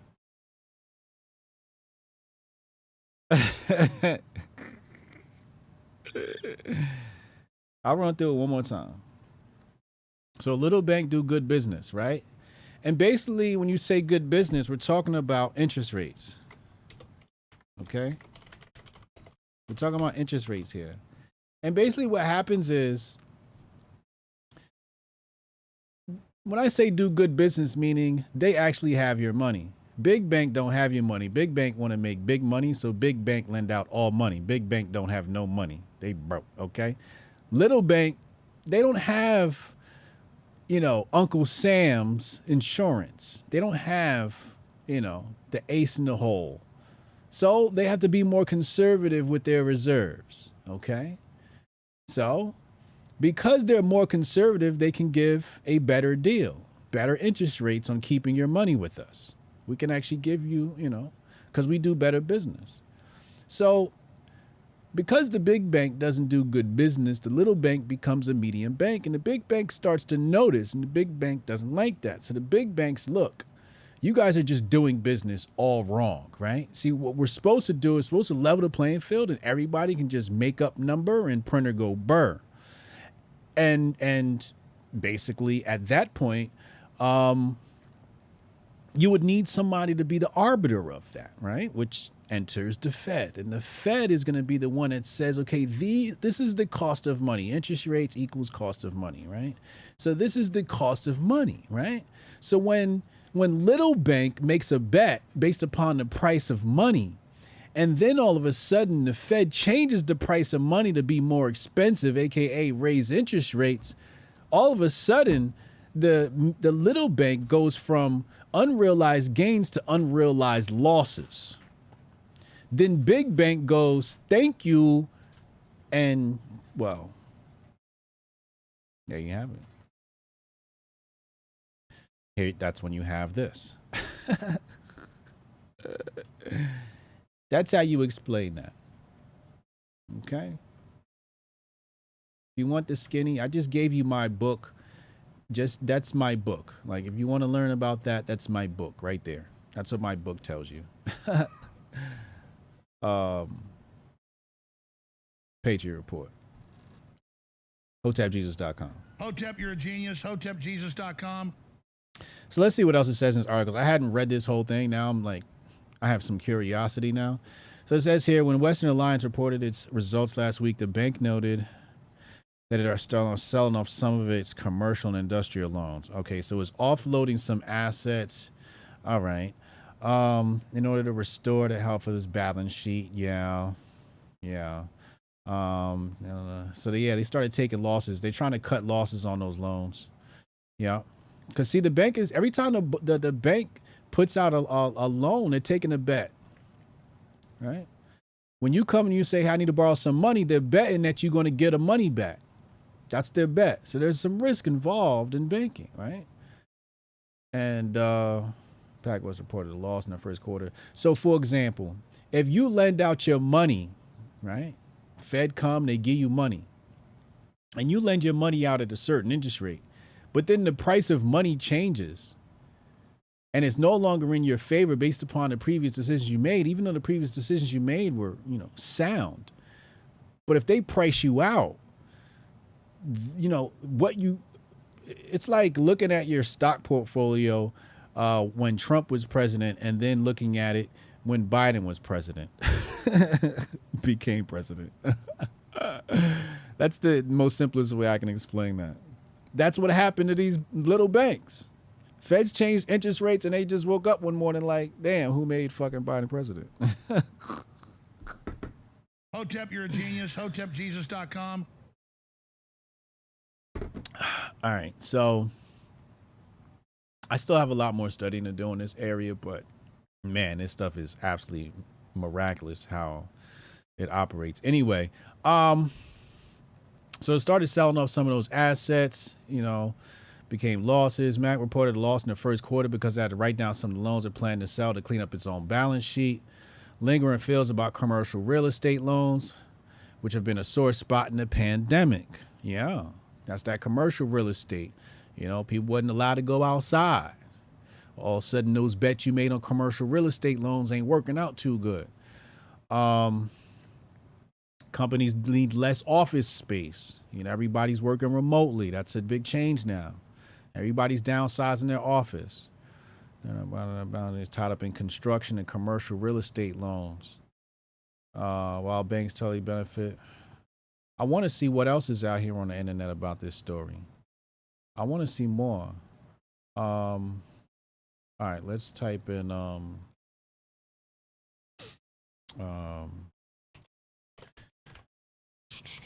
bank trading halted and see what happens. Welcome to the Hotep Jesus show, y'all. This is what I like to do on my free time sometimes. All right, let's check out the Newsweek article. I really didn't want to check it out, but it's the first result, and sometimes it's good things in there. Okay, they were placed under limit up, limit down. Halt. Oh. Interesting. Trading halts came shortly after the banks experienced decrease in share pricing. And that's the other thing, man. Like, in free market capitalism, are you supposed to just halt trading on something? Are you supposed to halt trading on something? I don't know you're supposed to do that. If people is selling your shit, you should be able to have that shit sell to zero. You ain't supposed to stop it. That just shows you how fragile all of this is. It just proves how fragile this whole financial system is. The fact that you got to stop people from trading on some shit. You just got to make up rules as you go along. It just shows you how fragile this system is. And they're just fucking making it up as they go along. It's absolutely. Hold on. I don't think you can see that on your screen too good, can you? Is that better? I think that should be better for you. Hold on. All right, here we go.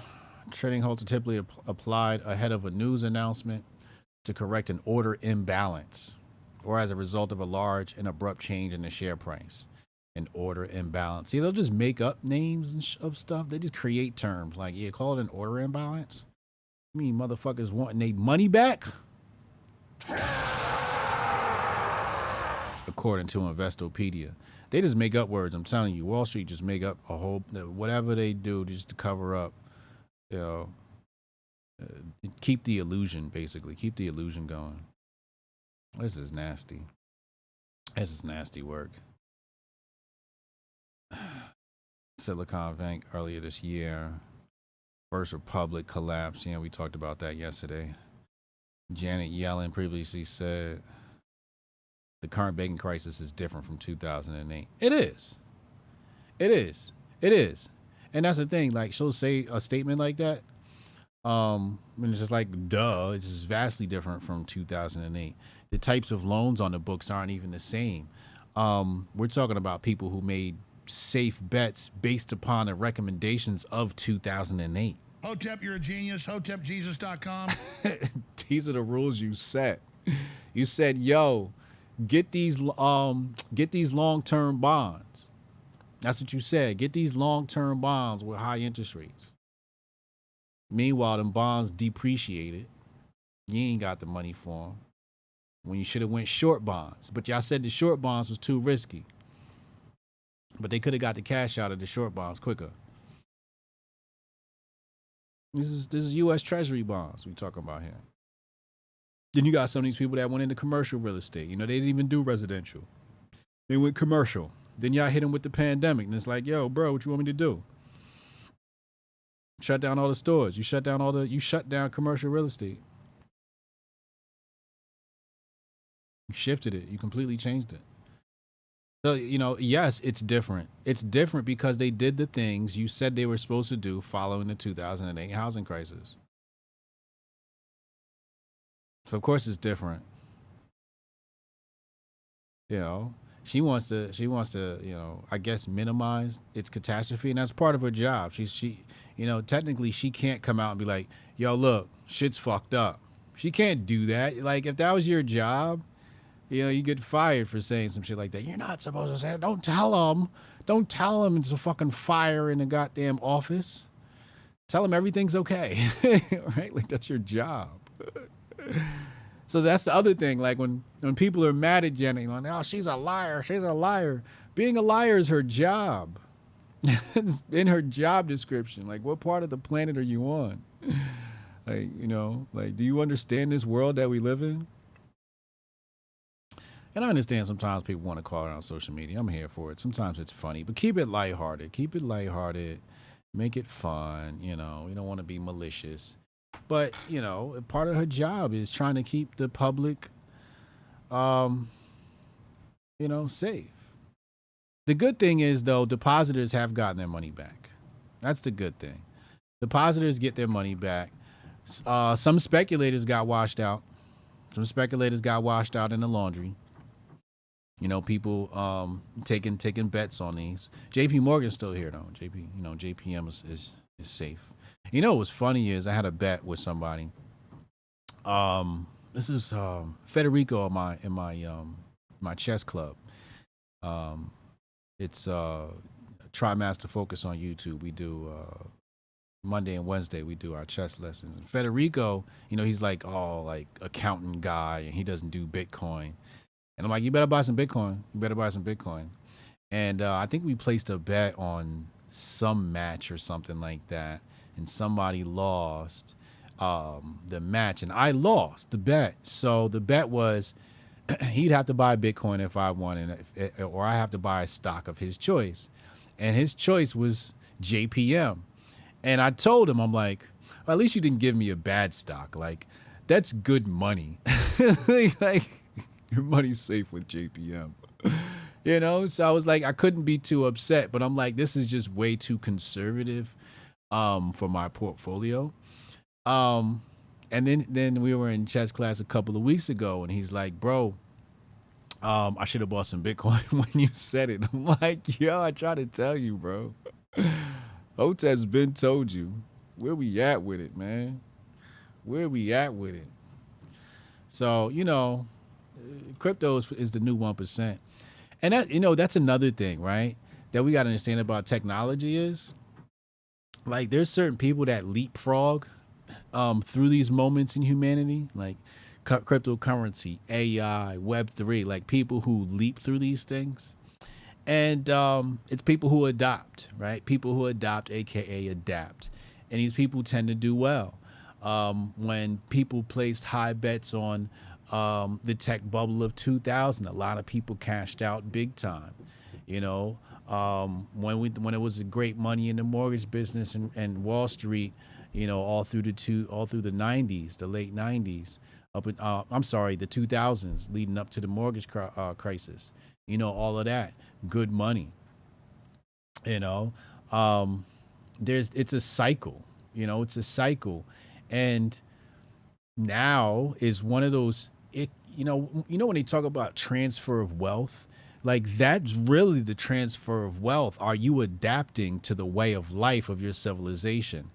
And if people who aren't in these fields are going to notice that they're not on the in, they're not on the up. Hotep, you're a genius. HotepJesus.com. You get left behind, and then you on the outside, you know, looking at everybody else like they were smarter than you. You know. Let's go super chats. Open up the phone lines. 202-596-5631. 202-596-5631. Let's get to the what time is it? 3:30. It's a good time to get to the phone calls. Where we at? Dax Hill. Oh, so this is what they mean by 4th grade reading level. You see what I'm saying? That's it right there. That's how you got to explain it to people. 202-596-5631. 202-596-5631. What's up with it? Hold on. I got Sable texting me. I'm trying to work with Sable on something. Granted that, and I see you doing a day work night. My bad. I'm not available on short notice. All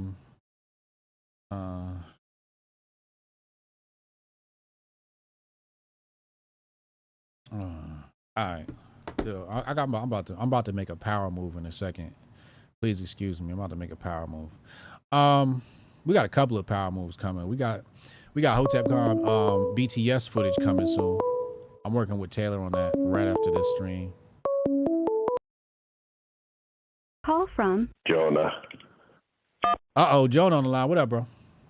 Nah, man, I told you. I posted that shit before. You're maybe right. Jonah, you post everything. You post everything before everybody. We know. But no, if you go back to Umbrella, she was doing all Baphomet shit in it. Now, that may not be her. It may be her handler, so that beats Jay, but, you know. No, they're not. They're not Satanists, man. Stop it. Dude, that's why you need white trash like me who grew up listening to Slayer, so you can see all the sides, and then be like, oh no, there's Baphomet right there. They're just posting that shit right in your face. No, no. I just Do you know sent it the? to you. Do you See know that? the? I sent it, man. Do you know the origins of Baphomet? Oh yeah, it's Mohammed. It's the French. But anyways, you know in Umbrella too, right? Then when she says, "Hey Jay, Rain Man's back," do you know why they say Rain Man? Why? That goes back to Ahriman, the Persian Zoroastrians. That's that Lucifer. Ahriman is also the Rain Man. Oh, here we So go. when they say Rain Man. No, I'm just telling you, hey, like you saw this shit on the white people a long time ago, right? So, like when they used it on us, though, they just did it blatantly. You know, you had Slayer out there, like just blatantly put it out there, right? So that's like now when they're doing some back doors on you guys, Yeah. you know. So I'm just telling you, hey man, if you look at the one image I posted, she's bent over and she's got manipul arms on her, so they can actually make the Baphomet in the triangle. Like they literally put manipul's arms on her instead of her own arms because there's no way she has like those long of arms, you know. Oh my God, Jonah. Hey man, and then maybe it's not her, maybe it's her handlers, but either way, she's been pushing that since the umbrella, which was her first, right? Yo, hit the like button for Jonah, man. Yo. No, again, too. I'll admit it may not be her, but she's been pushing it, you know. So maybe she's just that talented that they decided to use her to push their imagery and their intentions, right? Yeah. I hear you, Jonah, man. I appreciate you for calling there, bro. Hey, you got my first super chat. I was referring to that old man. I claimed woman for him. It was a woman against woman. That's how that works, right? What? The first one, the white guy and the black chick who was trying to rob all that shit. He's a woman. I claimed it for her. Oh my God. I identify him as a woman. He's good. Oh, he's good? Yeah, I identified him as a woman, right? That's how that works, right? Something like that. You shout out, yo. Yeah. I'll let you go so others can get in. So I always come in. Yo, Hotep is good, bro. He said he identified the dude as a woman, grabbing that girl that was robbing people at that was robbing a TJ Maxx. Oh my God. Jonah, man, come on, yo. Jonah just be dropping it like it's hot. Pause. Infamous NYC, he says, wouldn't BTC still be outside the system? And do you trust Coinbase to buy your BTC? I trust them to buy my BTC. I don't trust them to store my BTC. I don't trust them with the keys to my BTC, but I trust them to buy the BTC. You know? Yeah, that was the issue with FTX and Sam Bankman-Fried. You know, people were buying crypto on, what was that exchange? Was it crypto.com? No, it's not crypto.com. Oh, it was FTX. I'm sorry. People were buying it on FTX. And you know, leaving it on FTX, on the platform. They weren't exactly moving that stuff to their own storage, or you know, I guess basically, I mean, in coding, you're not storing anything. Basically, you're just transferring a signature, I guess. You're like swapping keys. Yeah, you're kind of like just swapping keys, like. In a way, it's like transferring ownership, I guess, in the legal sense of the term, but not in the not in the coding sense of the word. Like there's like no ownership, like own it. But anyway, whatever. You get what I'm saying. Nacho keys, nacho cheese is how they say in the crypto world. Nacho keys, nacho cheese. If you don't have the private key, you know, if you don't got the key to the Bitcoin, if that's not your key, if you didn't create that key, that ain't your key. You know, or if you don't get if you don't have your passphrase and all of that, your keywords and all of that, yeah. So FTX wasn't a crypto thing. It was more of a people just don't understand crypto. You know, they buy their stuff and they leave it on the exchange. You know, they leave it at Coinbase, they leave it at FTX. So yeah, that's my opinion. Now you said, wouldn't BTC still be outside the system?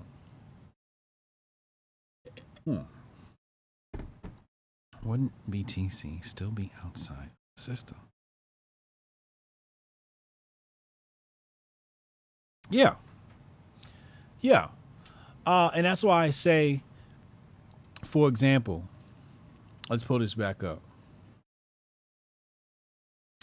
Hold on. Here, right? What are we looking at here? All right.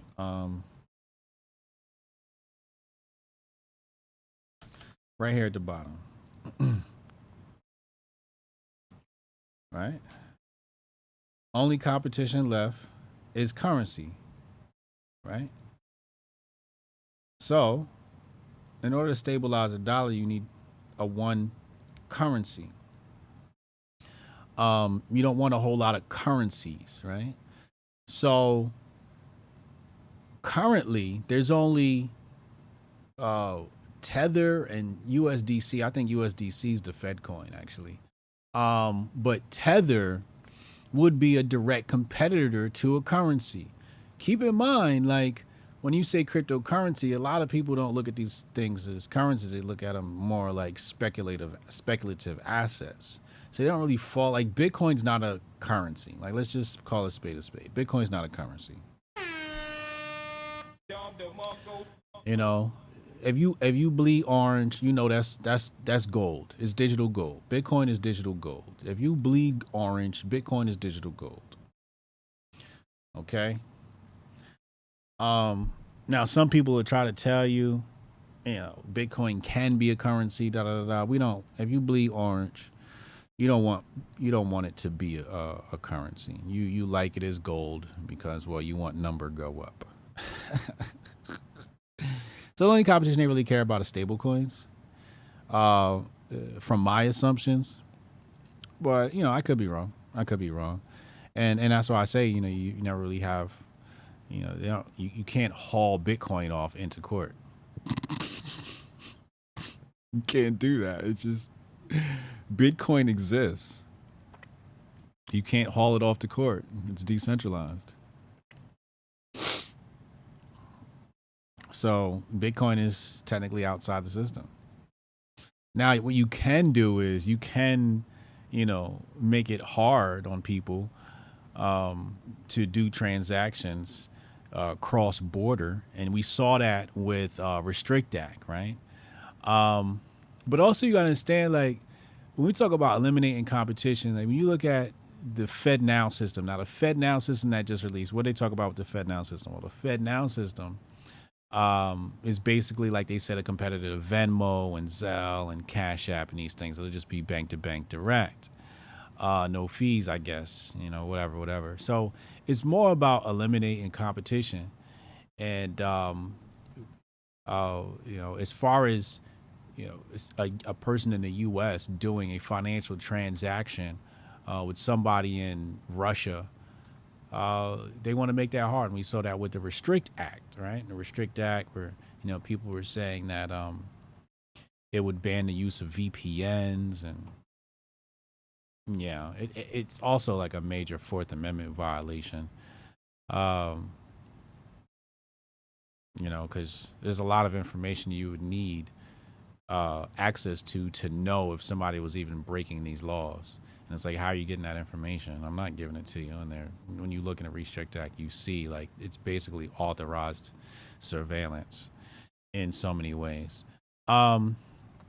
So, you know, like, that's why, you know, I always say to people, you know, they're like, oh, the problem's capitalism. And I'm like, well, sort of, right? Like, the supreme capitalists sort of use the government to their advantage. That's really what they're using to their advantage, is the government. The Congress. They're conning Congress. Congress is just bought and paid for. So, you know, that's the game. It's quid pro quo. It's quid pro quo. That's the world we live in. Pay to play, payola. You know, so they get to make up the rules as they see fit because they pay the bill. You know, they pay the bill. So, you know, you'll see, you know, even when, like I said before, when the Fed decides to raise interest rates, you know, is there a group of people that knows what's going to happen beforehand and adjust their portfolio? Maybe.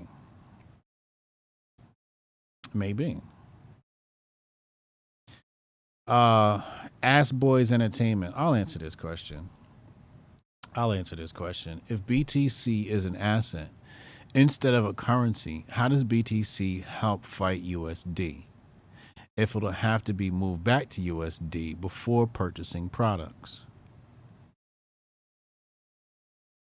Yeah, this is a common question, people. This is a very common question. It's very academic too. You know, the real Bitcoiners don't move their stuff back into USD. There are, you can look at like Bitcoin as being layer one, and well, that wouldn't make sense to you because you're not a crypto guy. So let me not explain it that way. A lot of transactions could happen with BTC before somebody decides to move it to USD. In fact, let's say we move $1 million back and forth cumulatively, or whatever that word is, right? We move these assets around about $1 million worth of Bitcoin, right?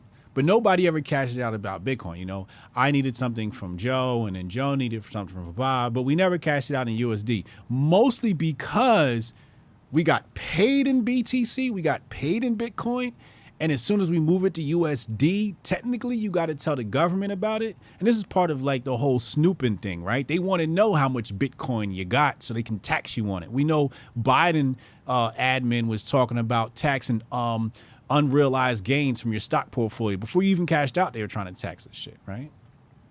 So, people don't exactly want to move their BTC into USD. They just keep a Bitcoin stash. And they transact in Bitcoin. Like, you can buy a Ferrari or you could buy a Lamborghini in Bitcoin. You can buy a house in Bitcoin. Now that person may move some of those assets to USD. That may happen, but you don't have to do a transaction in USD. And I got to tell you, some of my closest crypto bros don't use USD. They use USD like to buy a hot dog at a conference, but they're like real money making decisions all happen through cryptocurrency and Bitcoin. And yeah. So, it doesn't have to be. Now, if you're going to do transactions on like Amazon or something like that, then yeah. But sometimes, people got buyers, they'll say, yo, I need a bunch of stuff off Amazon. I'll send you some BTC. Can you like buy it from me? People do that shit. People will do that. And they'll pay a premium to do that. They'll pay you just to buy the goods so they don't got to be surveilled. And these like, to me, they're normal. But like to other people, they'd be like tinfoil hat conspiracy theorists because they do everything in the dark. They do everything underneath the nose of the government. Legally. We're not talking about anything illegal. You know what I'm saying? But they just do everything in crypto. Like, if I never use your USD, how can you tax me? If I earn BTC and I transact in BTC, how do you tax that? I never touched USD. You can't tax it. See, once you enter the realm of USD, now you're playing their game. And that's why I say, like, people are like, oh, we got to take down a dollar. I'm like, no, taking down a dollar is like, it's futile, right? Just make your own coin. Make your own coin and transact amongst your people in your currency. And people do that. People actually do that.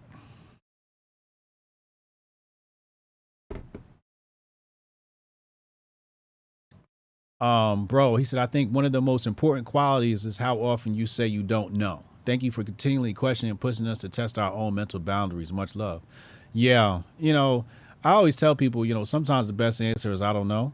Because everybody's just so afraid to say it. And then you just say some stupid shit instead. And I'm like, I don't know is much better than saying some stupid shit. So I never really want to say no stupid shit. So if it's a question and I don't know the answer, I'm like, I don't fucking know. What do you want me to do? I don't know everything.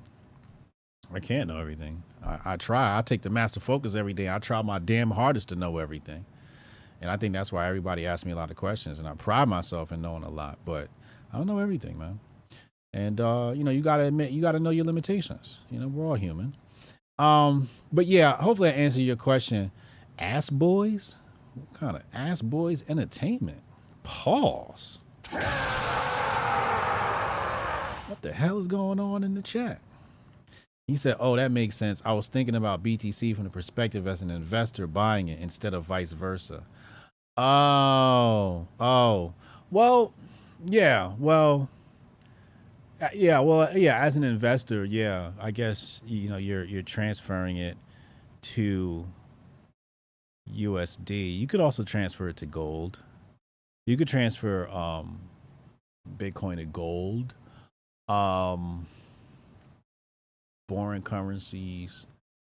Trying to think about, like, now you got me thinking, like, I think for me, I have a number to sell. Like, I know what my number is to hit the sell button. So I can't really, I think that's with most investors. So I guess you have, there's different types of investors, right? You have your day traders, and those guys might shitcoin. They might meme coin into BTC. They might not even meme coin into USD. They'll meme coin into BTC. And then when they want USD, they'll move. I mean, I guess you could move gains into like Tether or USDC or something like that, right? You're just moving into a stable coin. But yeah, so I guess that's the traders, right? They're like, your day traders. They're stalking the meme coins, pumping and dumping, and they might move it to a different coin. You don't have to move it to if you like, I know it was a meme coin pump last night. Everybody celebrating. I think it's Pepe or something. No, which one is it? What's the meme coin that just pumped, Joe? Obviously, I ain't got none because I don't know the name of it. But a meme coin pumped, and yeah, I mean, from that, I don't think I would move my gains into USD. I'd probably move my gains into BTC. Yeah, just personally. I mean, just like, why would you move it to the? And that's my other thing. Like, people talk shit about the dollar and then be like, well, I want to transfer my Bitcoin into dollars, and it's just like, you just said the dollar was trash. Why would you want to do that? Pepe coin. Yeah, the Pepe coin. Yeah, Pepe coin. Thank you, MTX Crypto. Pepe coin. So I'm just like, why would you even want to transfer? I could see if you had some immediate purchases to make, right? I got some immediate purchases to make, and the people I talk to don't accept Bitcoin, Yeah. And I'm like that. Some transactions, I'm like, give me Bitcoin. Some transactions, when I do services or work with people or have partnerships, I'll be like, yo, pay me in this, pay me in that, pay me in this. I'll have an arrangement and be like, yo, give me 75% in USD, 25% in 75% USD, and 25% in Bitcoin or ETH. I'll do deals like that. and we come to a compromise, because sometimes a lot of these people are sitting on those crypto assets, and they're cash poor, but they're crypto heavy. So they'll be like, look, I don't have a lot of USD, or I don't want to give you my USD. Can I give you this coin? And you could do like, all right, we'll do a deal, and they'll give you 75% in ETH and, the rest in cash. MTX says, I like crypto, but cash is still king. Yeah. I think that's one way to look at it. I look at it like that, right? I definitely look at it like that. Like, give me fucking cash, and let me figure out what to do with it, right? But I also get the other side where, these crypto bros just operate in crypto. Like, I'd be lying if I told you I'm not intrigued in living my life like that. I'd be lying if, I just feel like, it's a little risky. And I kind of like my life simple. It seems like a lot of work. And that's the thing, like, yo, being free is work. Being freedom is responsibility. Freedom is responsibility. You can store your own money. You don't need a bank. You could store your own money, but do you want to? Do you really want that responsibility? Oh, you offload that. That's what a bank does. It offloads the responsibility of holding your money. You don't want to hold on. That's scary. What if something happens? Oh, give it to them. Now you're in charge of it. And when I come to get my money, I want my money, right? So that's what we're doing. We're offloading responsibility. And some people are saying, I don't want to offload the responsibility.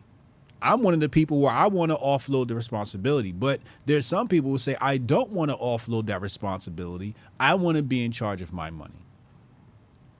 And like I said, I commend them. I commend them for living life like that. I'm not at the point in my life where I can live like that, but I would like to get to a point where I can live like that. But you know, to me, I feel like assets are king. You know, I feel like assets are king. Cash is king. Yeah, I get what you're saying when you say that, so I'm not disputing that. But you know, some good old land, you know, with a ranch on it. You know, a good ranch never hurt nobody. A good ranch never hurt nobody. You know. Natasha said, I sure do. I don't trust banks.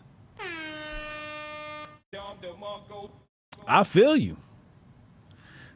Sultan Mir podcast said, freedom isn't free. Word. Big facts. Big facts. Freedom isn't free, bro. Shout out the whole Raider crew, Raiders Nation and all of that.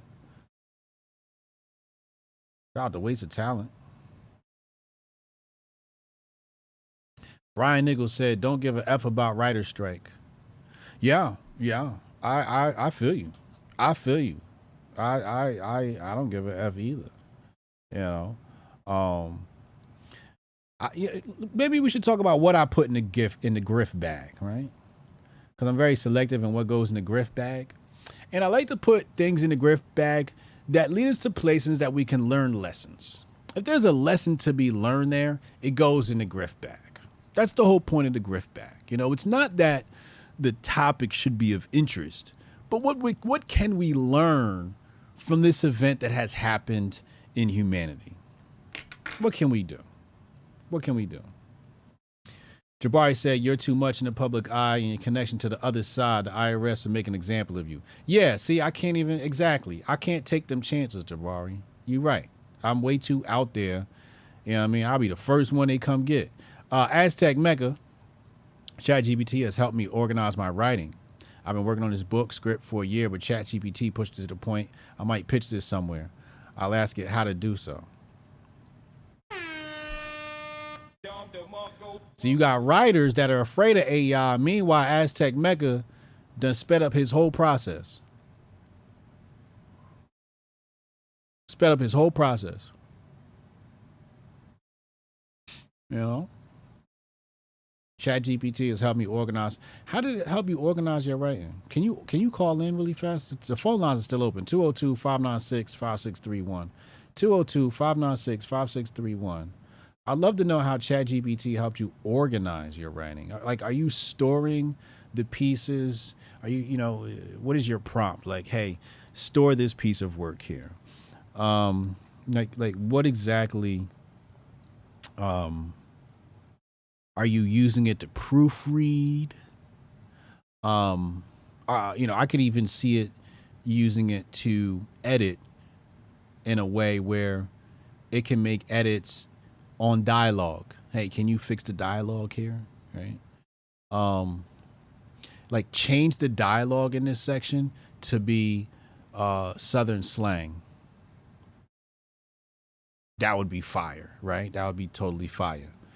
I could see that being useful because it's a lot of work. And I was actually thinking about this the other day because I was thinking about writing and,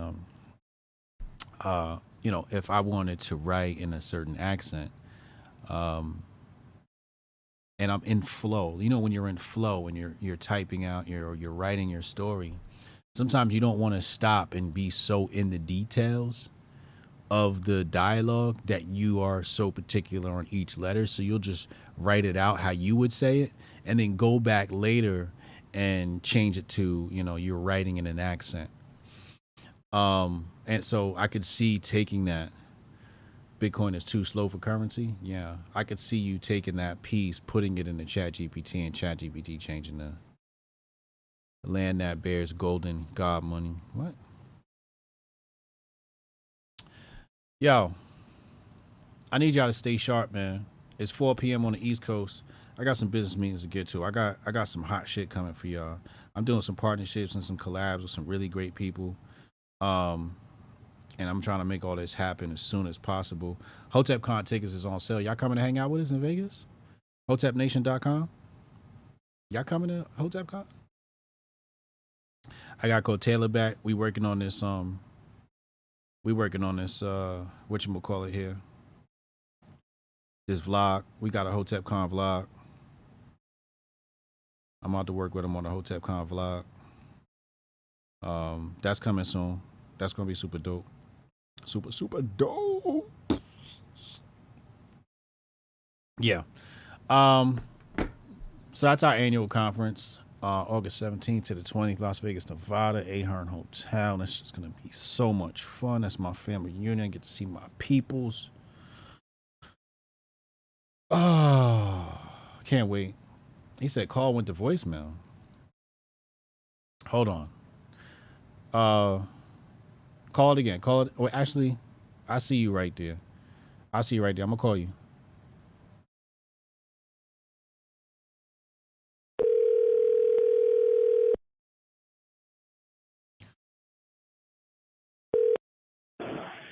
Hello? Aztec. What up, man? What up, bro? What's going on, man? I'm over here at work listening to your show. Oh, word. That's what's up. So tell me about this writing thing, man. How are you using the AI to organize your writing?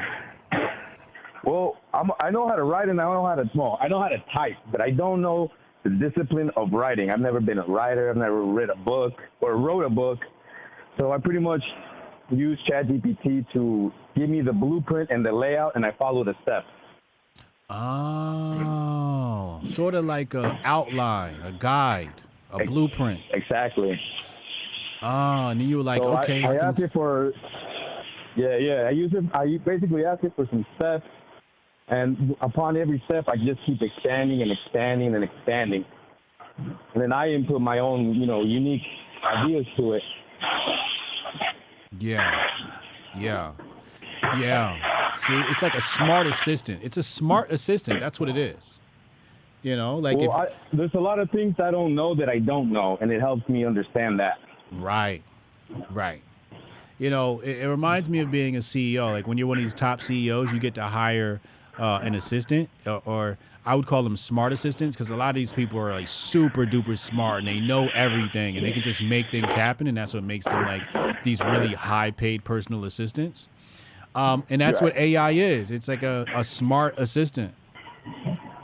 And that's why it's interesting, man. Every time I see someone tell me like to be worried about it or scared of it, it almost seems like they're just scared of competition. Like these writers are on strike, man, but like, I mean, I'm not too like I'm over here building houses in the heat, man. Like I'm in Phoenix, like it's hot. Like I'm not really scared of much, Yeah. So but that's what I always see is like, oh, you scared of AI? You gotta be worried. You gotta shut it down. It's like, do we really? Not from where I'm sitting. I do think, we need to watch out for Terminator though. We need a bill in place to not put it in the robots. Oh, for sure. Yeah, that's a whole separate story, like you said. But you're right. You 100% right. That's another. You got to watch out for the military use, or you're trying to put that on the street, and that's a whole different ballpark. It's a whole nother ballpark. Man, and I like listening to your show a lot too, man, because I'm a young dude, man. I'm only 27. Okay. And it seems like a lot of my, I always turn to my elders for advice, but it seems like a lot of elders are kind of throwing in the towel, like it's over, it's this and that. Yeah. And to me, an end is always just the beginning of something else. Wise. So I like listening to your show, man, because you always, give that little bit of glimmer of hope. So I'm not ready to dig my own grave yet, like a lot of people are out here saying, Yeah.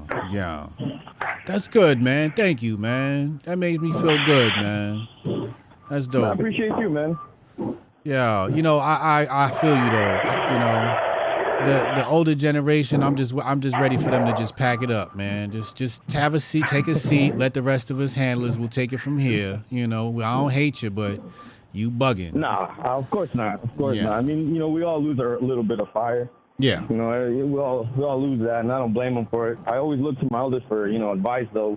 But sometimes, you know, it's like, I don't know, man. I want to keep fighting. I still want to fight. Yeah. I'm still too young to not fight. Yeah. You know, it's just understanding the fight. You know, the fight is yourself. That's the fight. The fight is yourself. Can you beat yourself? Because the self is... Try to master. Yeah, the self would tell you, we don't want to do that. We want to go get high. We don't want to do that. We want to play the video games. We don't want to do that. We want to scroll on TikTok, right? That's what the self would tell you to do. Now, if you can program the self to tell you positive things, now you winning. That's how you defeat self. Right. You gotta brainwash self to where self is no longer sending you negative thoughts. It's always sending you positive thoughts. That's supreme self brainwashing. Right. Hey, man.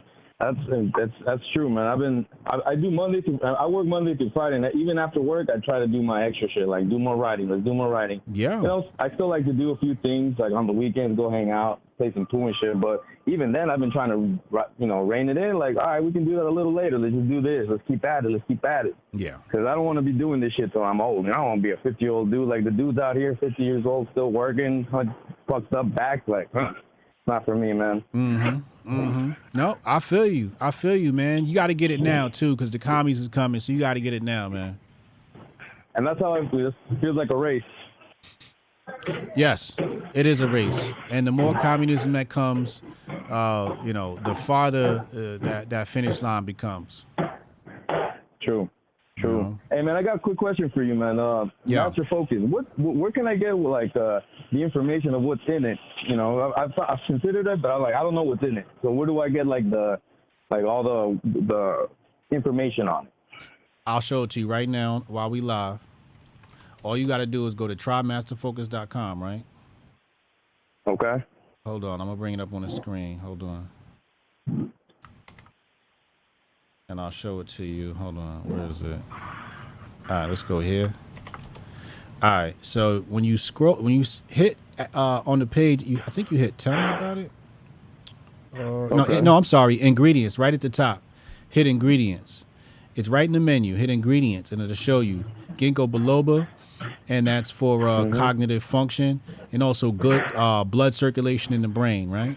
And that's really what this whole product is about. So it's really about blood circulation, because that's what you need. You need good blood flow. This one here is holy thistle, and this is for your gut health. And what people don't understand is like your gut is your second brain, right?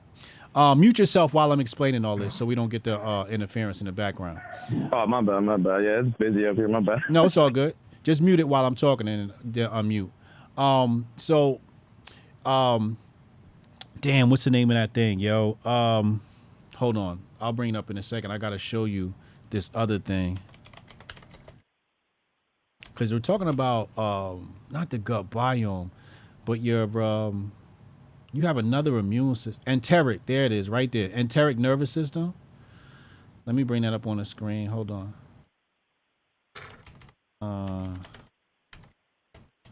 Here we go, right here. Let's pull this up. And then it's a very mysterious part of the body as well. So right here, you'll see right here on the screen it says, and this is why you have to kind of know biology to understand why these products are good for you. The enteric nervous system is a quasi-autonomous part of the nervous system that includes a number of neural circuits that control motor functions, local blood flow, blah, blah, blah, blah, blah, blah, blah, blah, blah. This is actually linked, I believe, to the gut. You'll see it right here. Intestinal cells, immune responses, endocrine and paracrine functions. So this is all connected right here. So you see the digestive tract is unique among internal organs. So this is dealing with your digestive tract. And what a lot of people don't understand is your gut got a lot to do with how your brain works. So that's why sometimes when you're eating a lot of bad foods, your brain don't function well. You know, you got McDonald's brain. But when you have, and that's the thing, is like some people might have a bad diet and it's just like, well, you need to biohack, at least you need to balance that out. So I say throw some TriMaster Focus in your diet. I'm not saying take it with McDonald's, but if you got a halfway decent meal, you add some Master Focus, it's sort of, you know, works on the gut as well. And that's what you'll see here with the holy thistle is we're really trying to target that digestive system health. And this is connected with, like I said, the brain. Then there's Kapikachu, and this is like, a dopamine balancer, I guess, so to speak. Blue butterfly pea, pause. Again, great for brain health. Lion's mane, everybody knows about lion's mane. Lion's mane is like basically neural regeneration, creating fucking brain cells and shit, getting the neurons, creating new neurons, et cetera, et cetera. Then you got holy basil, and that's for, relaxation, a lot of this stuff, and energy. But a lot of this stuff also comes back to mood, right? If you're not in the mood, sometimes you have, when you're happy and you're in a good mood, like you're ready to just do things. But when you're in a, that's why sometimes people are in a depressive state. They don't get stuff done. It's because they're in a bad mood and they don't have these things flowing through your body. So you'll get that with the ashwagandha, stress reliever. Then you got rosemary. And again, that's for digestive system. Bacopa monieri. And keep in mind, this is all natural. You notice this is all plants. This is Mother Africa. All herbs. All herbs. You know what I mean? I'm not dealing with no isolates and extracts and all of that. Bacopa monieri. Okay. And this one is the formation of synapses. That's the brain. I like to call it snaps. The brain snapping. It's doing calculations, et cetera, et cetera. These are the things firing between the neurons. Okay. Your go-to cola leaf. This is memory and, for an aging brain, right? Keep the brain young. And then cola nut's very interesting. This is alertness, but cola nut is what they used to put in Coca-Cola, right? So cola nut is, you got Coca-Cola. So at one point they had coca leaf, cocaine, and cola. Well, that cola was from cola nut. That's what they were using to give people that alertness and that energy. And that's how you get Coca-Cola. So that's all the ingredients, man. Damn, that's beautiful. All right, I'm gonna try it out, man, because I already cut, the weed out of my it's not part of the diet, right, but that's quit smoking. So, and I noticed a lot of people have been having problems with that shit. I've had a lot of friends that I've, grown up with, and we've been long time smokers, but I don't know where they're having like anxiety issues and psychosis. I'm like, damn, what is wrong with this shit? Yeah, well, when you start dealing with those things, basically you're depleting your serotonin reservoirs. Your dopamine's gonna be a little bit off, and all these things are neurotransmitters, man. These are the things popping between cells. These are the things that are sending messages between brain cells. So, what are the messages you sending between brain cells, and how fast are these things happening? And do you have enough neurotransmitters to carry on your load? And sometimes that's what that stress is. You don't have enough neurotransmitters to carry that load of stress that you're dealing with, because your dopamine levels are depleted and your serotonin levels are depleted because you've been hijacking your system, with CDSs, controlled dangerous substances, right? So, that's what the herbs do. They sort of bring a balance and restore, your dopamine levels to manageable levels, They promote the growth of dendrites. Those are like the little antenna on the brain cells that connect between the neurotransmitters and all of that. The signals and synapses and whatnot. But yeah, the weed's bad. It's not all good. I say you got to use it as a superpower. And a lot of people are using it as a cope. It's time for me to smoke. I need to smoke. Use. Yeah, I need. I can't eat until I smoke. Yeah.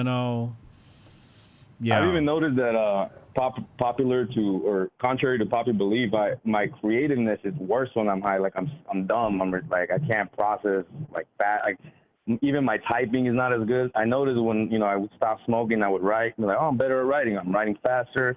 I'm keeping a track of my ideas. Like I can follow ideas. When I'm high, I'm like, it's not really doing that. Like not being creative. Even if I am being a little more creative, I can't translate it to words on the computer. Like it's just not working. Yeah, that's your cognitive function. That's that ginkgo biloba in here. That's the cognitive function. Yeah. Yeah, that's the cognitive function. You know, doing those calculations. Like I'm a chess player and being able to do. There's a clock running when you play chess. Okay, so you don't got all day. So you really want your brain to think really fast. So that's that cognitive function, and weed does bad things to that. It just makes it harder to think, right? But I think it helps you with the creative aspect of things. But sometimes I just feel like it becomes a coping mechanism. It becomes like if you're good at separating it from that, like if you're good at just, you know, maybe once every two weeks smoking a joint, sitting down, coming up with ideas, writing them down, I could see how that'd be well. But it's if you're the type of person, like, you know, I've been smoking for a long time, that you smoke one joint and the next thing you know you've been high for like 3 months. I think you're better off not smoking. Yeah. I think, you know, you got to use it for, you know, superpower purposes. You know, I need to think of an idea for something, and then, you know, when it doesn't, if you're chasing the high, you got to let it go, right? If it's even like, let's say you get high to do something creative, right? And then, you know, you got like half a spliff later on, but you're not going to do anything creative. Are you going to smoke that half a spliff? Nah, just say that shit for later. You know, save it for your next creative moment or necessity. You know, I'm a big proponent of having a stash of marijuana for sickness purposes. I'll be honest with you, sickness purposes. It's really more medicinal, especially when you have, you know, sometimes, you know, we get that stomach bug where it's coming out of both ends. Yo, right, yeah. Listen, you get you some Mary Jane and all that shit go away. I don't know what the fuck goes on in your body, but all that goes away. You know, you'll just you basically treat yourself with some herb and some tea and keep flushing your body and taking pisses, but something in that herb it alleviates all of that. So I'm a big proponent of keeping a stash for medicinal purposes, man. Right. I get you what you're saying, man. I haven't smoked in the last 6 months. I told myself I was going to do the rest of the year, and maybe by the next 6 months I'll try and do that again. I've just been trying to keep myself or train myself or give myself that discipline to not just constantly be like smoking. Yeah. You don't want that. That's a good idea. You're a smart guy. You're a really smart guy, man. Sometimes I have my moments. Oh, we all got our moments, man. Yeah, we all got our moments. But I think for the most part, you get it. You know what's going on out here, and you'll be successful. You keep that mindset, bro. It's just consistency out here, man. Right. I appreciate that, man. Appreciate that very much. Yeah, that's, you know, people always wonder, you know, what's the key to success? What's the key to success? It's not sexy. It's just consistency. You know, consistency and just trying to optimize and be better than before, right? But it's just little by little. And you can't help to get better, but to get better. As long as you listen to people, you know, like I listen to my audience, and my audience really helps, you know, from their critiques, you sort of mold your brand or mold whatever it is based upon, you know, your mistakes or your flaws. And you just, you know, little by little, you just patch up this hole in the wall and, you know, something else. Oh, we got another hole in the wall. Just, you know, slowly patching up those holes, man. And every once in a while, you just put on a new roof or something. Right. But the key is consistency. Well, I appreciate that, man. I got to get back over here because they're going to start looking for me. Oh, shit, man. Get back to work, bro. All right, bro. Appreciate it, man. Talk to you another time. One. Don't get fired, man. Don't get fired from your job, man. You know, sometimes I speak to people, man, and they're like, yo, Hotep, I got a day job. What do I do? And I'm like, damn, you got a day job? You lucky motherfucker. Those is hard to come by. You know, those is hard to come by. I remember back in my day, man, getting a job, you was happy when you got you a job. And that's the thing about having a job. Day one, you know, as soon as they call you back, oh, you got the job, you feel like, yes, I got a job. Man, 90 days later, you be like, damn, I got a job. Life is funny like that, man. What do you do? What are you supposed to do about that? You know, I think you need to have the mindset that's a balance of both. Look at those days where like, yo, you know, I didn't have a job, but also use that, damn, I got a job, to make your life better. You know, it's motivation. Like I got a job, cool, okay, but what's the next level? What's the next step? What's next? What do I got to do to get to the next level? You know, if you're working at he sounds like he works at Jiffy Lube or some shit like that, right? You know, Jiffy Lube might have a list of certifications. You know, if I were you, I'd study for all of them, take all the tests, and then come into work one day and be like, yo, boss, I got all the certifications. Can I get a raise? You know what I'm saying? And then, like, before you know it, you got more certifications than the big boss. So the big boss has to leave and make you the big boss, and he becomes a regional boss. Next thing you know, you're regional because you done ran your spot so well, you know? And then you poly that and you say, you know what? I've reached, you know, this level where I was a regional manager for Jiffy Lube. I know how to run this business. I know this industry. I'm going to start my own company. And you leave and you start your own Jiffy Lube company and you do what Jiffy Lube did, but you do it better. You know, that's life. But, you know, you got to take what you're doing and you have to ask yourself, do I like doing this type of work? And if you like doing that type of work, try to figure out how to get all the certifications or whatever it is that you need to have the plaques on the wall that say you know what you know how to do. And if you're in an industry where that doesn't matter, just master everything, you know? And I think mastering everything is probably better than a certifications degree. If you're going to get the certifications degree, I hope you have a mastery. If you don't have a mastery of the work that those certifications are, you're kind of wasting your time a little bit. You know, I think the mastery is more important than certifications. But, you know, go out, get that mastery stuff. You know, master your craft. If it's not something you like, you need to find something that you like doing that you can make money from.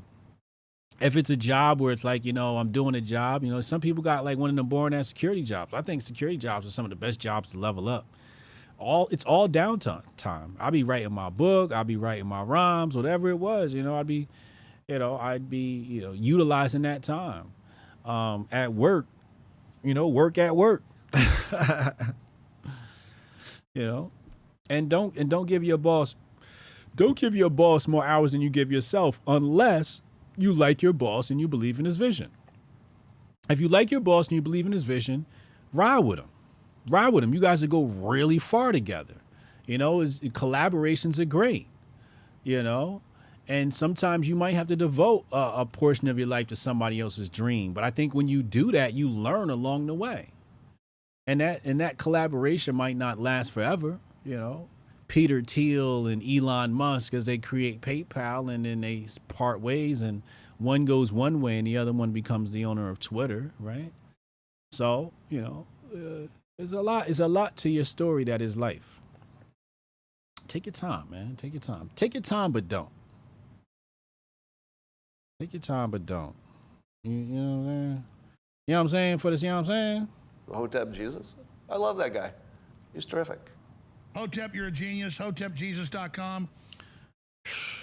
Yeah, I really enjoyed today's stream, man.